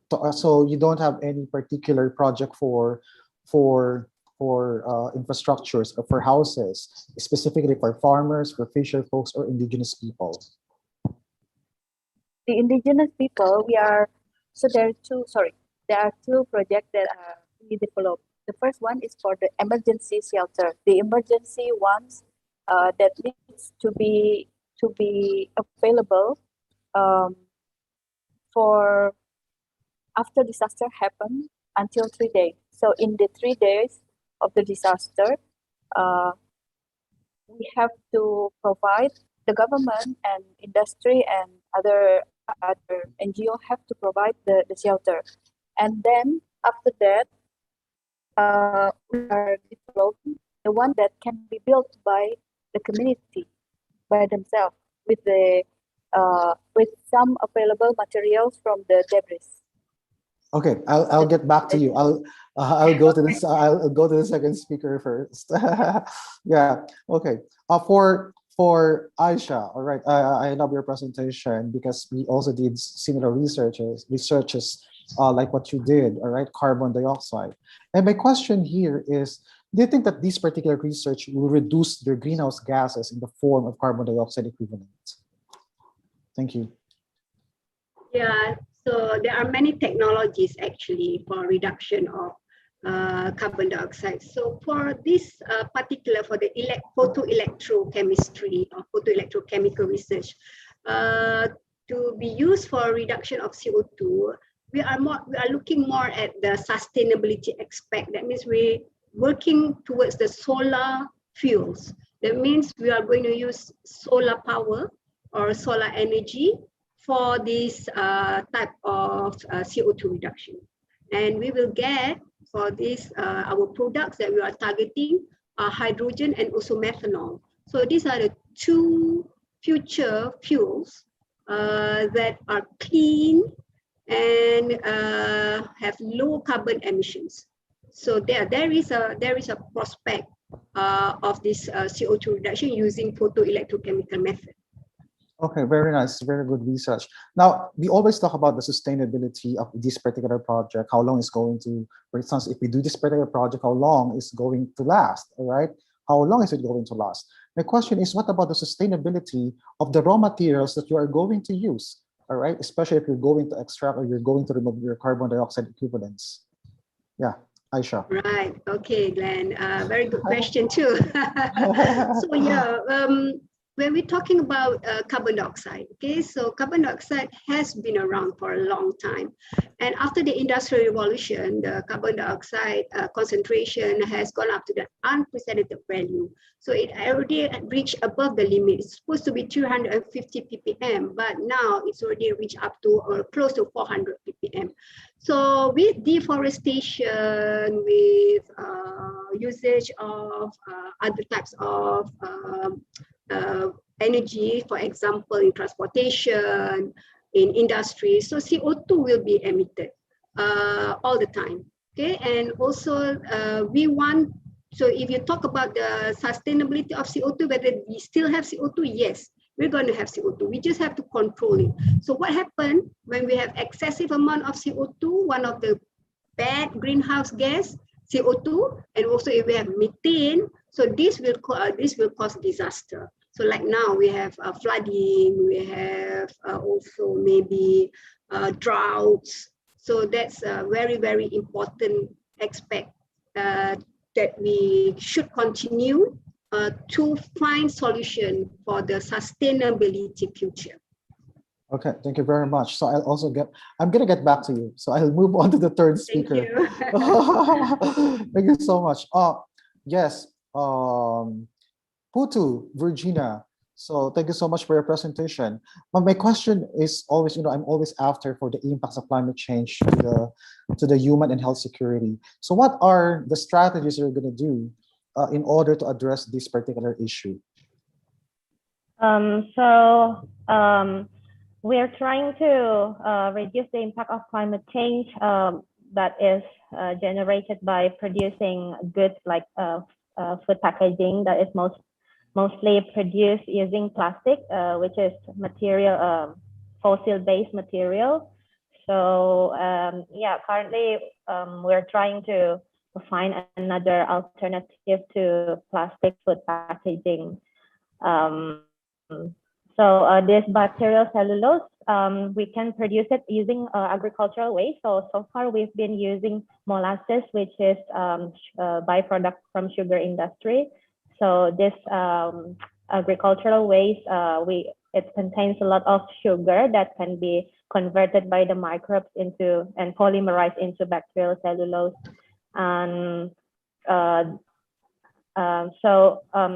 not just the production that we care about to reduce the impact of climate change, but we need to also think of how to dispose it because the plastic is very hard to degrade. So this bacterial cellulose, because it's naturally produced by the microbes, it is easy to be degraded as well. So by doing this, we hope we can reduce the greenhouse gas emission. Okay, since as you mentioned the GHGs, all right. So do you already have how much is being emitted by that particular sector? So did you conduct any specific research about that in order to support your study? Yeah, not yet, because we only started to focus on the optimization of the production process, because one of the main challenge in the production of bacterial cellulose is its low yield.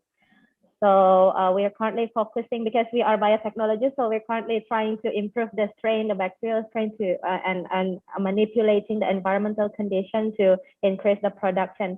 And therefore, we expect by joining this event, we could find a potential partner to, for example, doing a life cycle analysis to see how much carbon that we can reduce. Yes, correct. So yes, actually, that will also be my suggestions to you. So aside from the life cycle analysis or LCA, you may also conduct, I'm very much particular because this is about climate change, the risk assessment, all right? What particular risk that your country is experiencing that I know Indonesia, you don't have any tropical cyclone there. Even in Malaysia, your climate hazard there is haze, right? You don't have any tropical cyclone. Now, I do not know how you do it and how the government is providing that kind of information in order to assess the risk and, of course, to understand the impacts and risks of climate change in your country. Okay, going back to Jenny, I asked about the economic viability of that particular project. What about the technical aspect of that research? Okay, because we have been talking about green building, there is green council, there is green energy. How climate smart and how green is that particular project? Okay. The emergency disaster shelter has to be able. No, the shelter needs to be reused. So it's not like one time use in 3 days and then dispose. So the parts can be reused or the shelter can be reused. So it can be break into parts, and the community can reuse the materials, or it can be packed again and then transported into another disaster area. So in terms of the materials, we are still choosing the material technology. We are still choosing the lightweight material and the materials that has minimal impact to the environment in the making process. Okay, thank you. Thank you, Yadi, because I evaluated one of a similar project before. That was after the 2013 when Super Typhoon Haiyan or Yolanda made its landfall in the Philippines. It's a 246 km/h super typhoon. And well, I evaluated some similar projects. And my question will always be how climate smart that particular project is. For example, can it withstand more than 300 km/h super typhoon? All right, or in terms of flooding, where is it going to be located? So because that can be carried, right? Right? Is that correct? Yeah, that can be carried. So for instance, what if, because in Indonesia, you have 14,000 islands. What if the available raw materials, what about the raw materials that you're going to use for the creation of this particular shelter are not available in that particular area? So do you have any substitutes? So yeah, that's why we are developing two projects. The number one is the emergency disaster shelter that is manufactured in another area. For example, it's manufactured in Jakarta, in the big cities. And then when disaster struck in areas, in remote areas, then the shelter can be transported immediately, constructed immediately, and then can be used for 3 days. After that, the materials, the shelter can be transported again to another area. So it has to be strong, but easy enough to be constructed. So the constructability has to be pop up. That's number one. And then number two, after 3 days or in the 3 days, the community can develop another shelter that is available in the areas. For example, in Indonesia, there are many houses that is still constructed but with wood. And then there is also many areas that bamboo is available. So we are going to use that for the construction, for the structural temporary shelter. Okay. Yes. Okay. Thank you, Yenny. Now for Aisha and Putu. So I just want to know, do you have any private sector or a partner, or did you partner with a private sector? And what about the role of other stakeholders in your community?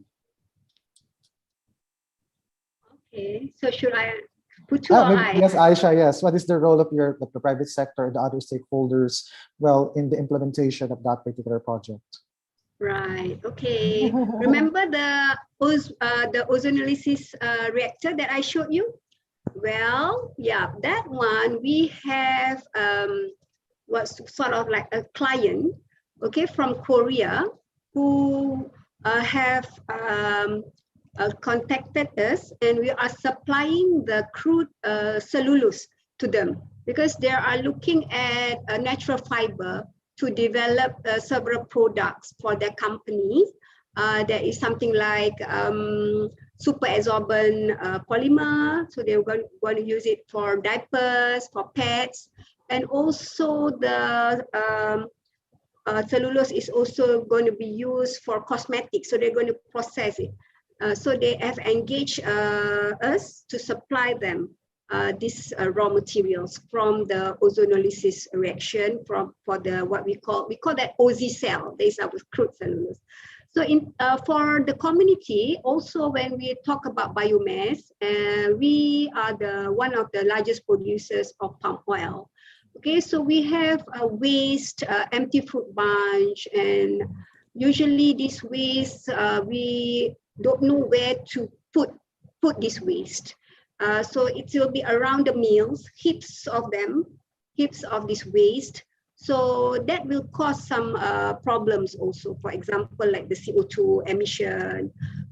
So we're using this, our technology of pre-treatment with ozone, so we can actually reduce the waste around the oil palm estates, oil palm mills, so that we can reduce the carbon footprint. Yes, thank you. Thank you very much. Yes, Putu? We are also collaborating with an industry. So in the previous slide, I mentioned about Samora Group. So it's one of the biggest refined sugar industry in Indonesia, and they were asking us to do some bioeconomical analysis before to see what can they do with their sugar, like starting from the molasses, the bagasse, because they want to start expanding their industry into a more sustainable, towards sustainability. And then we also do some research on the molasses itself, and that's the research that we're currently doing to use this molasses as a carbon source for the bacteria to produce the bacterial cellulose that we can further use for many purposes, not only as packaging, but also many application actually for electronics, pharmaceutical and biomedical industries. Yeah. Okay, thank you. I just want to know, do we still have much time? Yes. Do you have time? Okay. So, all right. Okay. We're going to integrate. I'm going to invite the 4 speakers from the previous session. All right. And then, and definitely any one of you can answer my next question. Okay. All right. This is I do not know if this is difficult or very easy for you guys. Okay. If I were the funder, how are you going to convince me to finance your project? Me? Can I try? All right, sure, go. Sorry, go.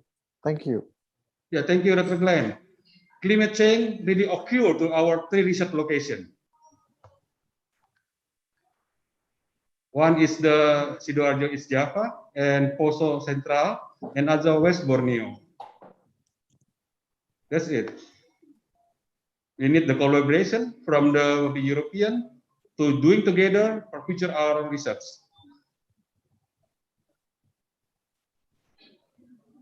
That's all. Oh, okay, thank you. All right, okay, next. So anyone? So I'm not gonna call you anymore, so just volunteer. Maybe Sulfikar wants to say something. Yeah. Sulfikar. Yes, because the problem of antibiotic resistant bacteria is one of the priority of WHO. So the importance of how these antibiotic resistant bacteria proliferate, and because the problem is not just the health but also the economy, because the more resistant bacteria, the hardest it is. Maybe Dr. Resi knows that because she is researching, looking for antibiotics. So the more resistant the bacteria, the harder it is to find antibiotics that can work for the bacteria. So this is a very important area for funding to get funded. That's all. Okay, thank you. All right, who else? Okay, yeah. Yes, Resi. Yes, thank you, Glenn, for the opportunity. The main focus of our research there are two. We are focused to the marine invertebrate, the biodiversity, because we know there is so many invertebrate that doesn't have name. So we focus to describe that. That's why in our lab we have SAM and also DNA molecular, and also we are focused for drug discovery. So we gonna would like to looking for the develop the potential of the marine invertebrate. As we know, the 70% of the potential in the world is from the seawater. So there are a huge work for us about that. Thank you. Okay. Yeah, can I answer that also? Sure, Aisha, yes, And, please. yeah. So for me, the investor will actually look at what the investor will get is a unique process for pre-treatment of biomass. So this biomass is not confined only to empty fruit punch. It can be any types of biomass that has cellulose and also lignin. So our process actually reduces the chemical usage and also the hazardous chemicals, and it can be processed, the pre-treatment can be processed in a very short time instead of 24 hours. So everything will be done from scratch, from the reactant to the product is about maybe 4 hours, 4 to 5 hours. And we reduce the wastewater, and we can get a very valuable intermediate product. So the investor then can diversify the products according to what their needs are. For example, for the food and beverages, cosmetic, paint and coatings. So they can invest in this technology. Thank you. Okay, thank you so much for that wonderful answer. All right, who else? Can I try? Okay, sure, go. Okay.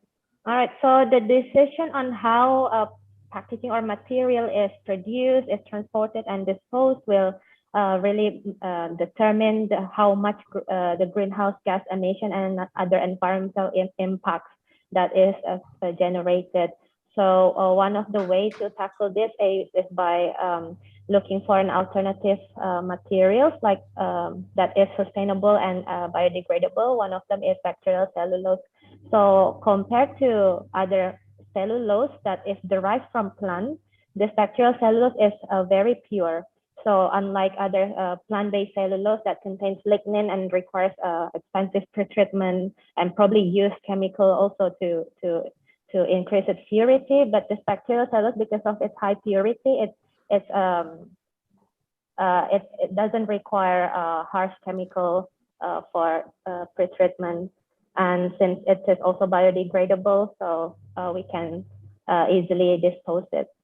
And yeah, hopefully it can reduce the environmental impact, including the greenhouse gas emission. That's it. Okay, thank you very much. So who else? No more? me. Yeah, Ade. Oh, Ade. All right, Ade, please. Okay. Talking about the climate change, we are not talking only the effect in the terrestrial.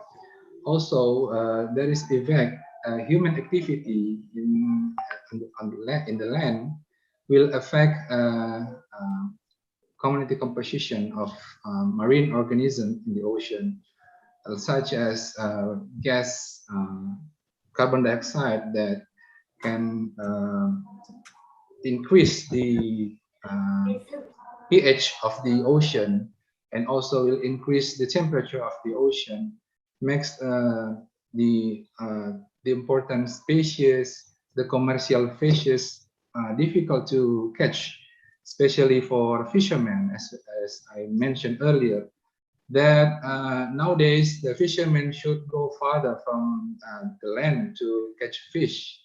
Means that they should provide more efforts, more costs. And then with the importance of Indonesia that is located in the triangle, which is have high abundance of coral reefs, provide valuable protein, community services, and the more important things that marine life, such as coral reef in the ocean, provide protection for our land. If there is no more coral reefs, no more community services, ecosystem services, we cannot see more animals and plants in the ocean, and the competitiveness of getting food from the ocean become high. And then we should think in the future by investigating the impact of climate change in the ocean, provide more economic values for us as human beings. Yeah, thank you. Okay, so no more? Okay, thank you so much. Oh, there's another one? Yes, Okay. sorry. Okay. Okay, sorry. First is, I think we want to make the shelter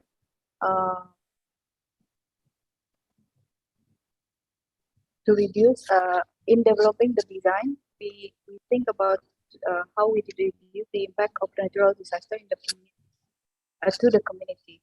And then the second one is the emergency disaster shelter design, the one that can be pop up in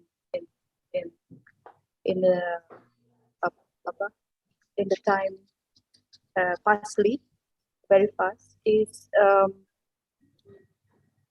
we want to make it commercial also for this kind of shelter. So hopefully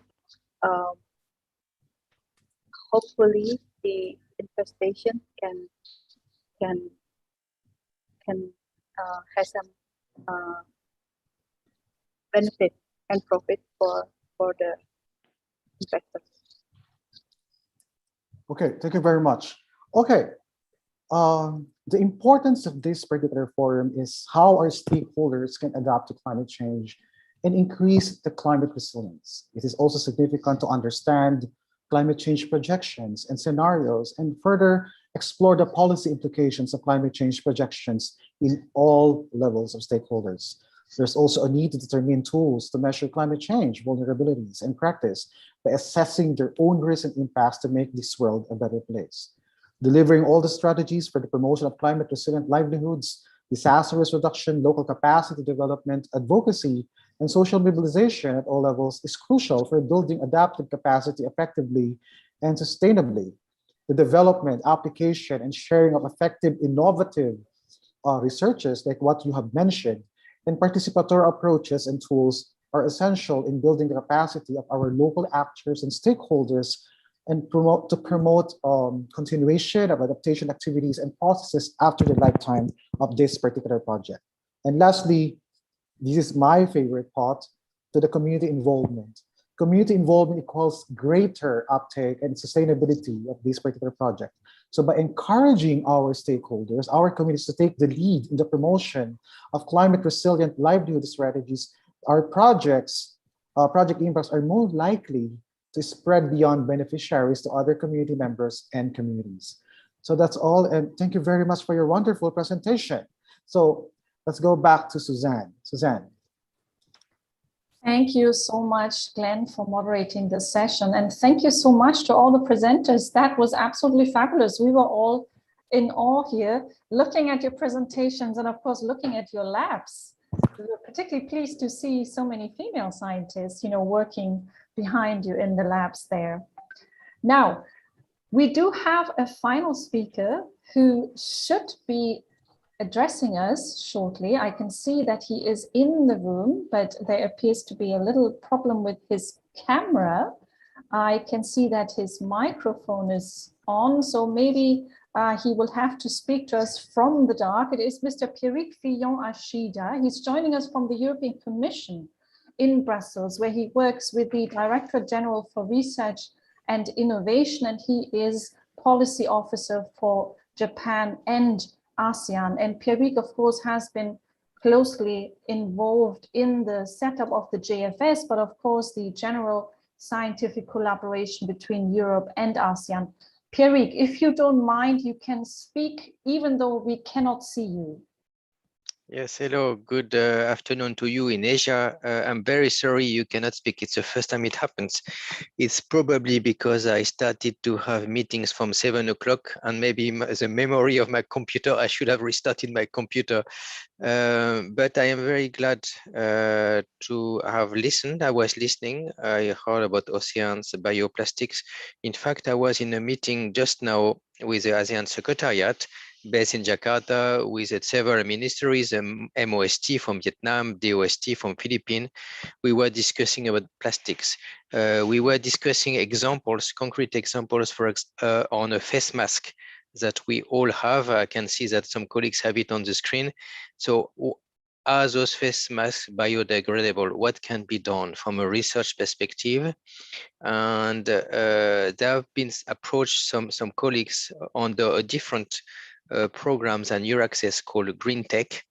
They have been approaching colleagues in Philippines to look at this and to expand the use of biodegradable face mask to ASEAN. So my first example is to illustrate that via your access and via Meet My Lab and with the support of GSF, we must be focalizing on some aspects, like I heard about climate change, about new materials, less resource consumption. So it helps because you are more or less in the same field. Of course, sometimes you interact with more chemical people. Yes, thank you very much to put my face on the screen. Yes, I think this Meet My Lab is helpful. Even for me as a government diplomat, I feel because I hear the music. So I hear the music about oceans, about acidification, plastics in the oceans, better resource. So we need, from what you are doing, we need maybe abstracts. It could be a way, I don't know if Jenny and Susanna, you are organizing a kind of very simple, now it's so modern on internet that you put your research ID and others pick it up. We even have, and Jenny and Susan can help you, a specific portal at the EU called Funding Opportunities, where you can search by keyword and you say, I have an ID and I'm looking for a partner. Of course, we have a big machine. So usually when we give funding is at least 5 million euros. So you need the big pockets, but you need also big IDs. So maybe Jenny and Susan, it could be, of course, it depends on the maturity of the idea, to link or to give to the colleagues today this web link to the portal of the EU on funding opportunities. I'm not speaking here about fellowships, I'm speaking about projects. So a last comment, Jenny and Susanna and all the colleagues, is to appreciate that you had more than 38 now I see people connected. Some of them I hope we will welcome you for your research in Europe, or I hope that you will welcome in your labs colleagues from Europe. But as I just explained with these funding opportunities, please look also at projects, ideas to join projects. We have plenty of projects on oceans, on new materials. So I heard just catchwords. So the difficulty is, of course, but your access is here to help to make the link. So thank you very much, Susan. It's nice you put my picture with a nice color panel on top. So maybe people can change my face color. So I would like, those are the two messages. Continue. Meet My Lab is a very nice format. Yesterday I was giving a little bit more info on Meet My Lab and the possibility of linking what Susan and Jenny are doing with ASEAN with other countries of Asia, because we have also your access in other parts of Asia. So maybe if we can manage it regionally, including with Australia, it could be a way for you to link with other teams that are non-European, but that can link with us back at the EU level. Thank you very much. Susan, back to you from my dark room. Thank you, Pierrick. And yes, I think that brings us to the end of today's session, unless someone still has an urgent question that they would like to ask us. But as Pierrick has said, we do a lot of other activities, of course, and always with a view to trying to connect you to the research community in Europe and across the globe in our EURAPSIS partner countries, but also to the funding opportunities that there are worldwide. Now, Geza, would you like to say a few words to close the session officially? Well, let us take a photo first, maybe. Maybe we can, everyone can open the camera and we can take a group photo. Yes, everyone. Yes, that's fine. Open your cameras, put on your best smile, and then we take a group shot. So I think Ade is still there, and then we have Surya Hemawan, if he is still there. Okay, I see Ade's thumb. Ah, there's the team. Perfect. Excellent. Good. So let's take.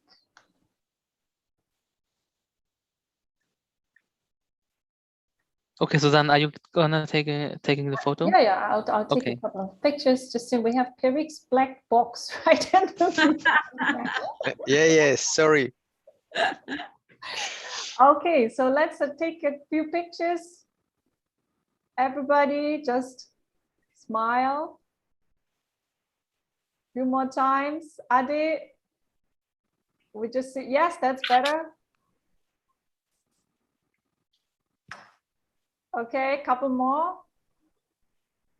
I know Aisha is waving at someone. Okay, there we go, the whole team. Okay, 1, 2, 3. Perfect. Excellent. Excellent. Thank you so much. Excellent. Thank you. That's perfect.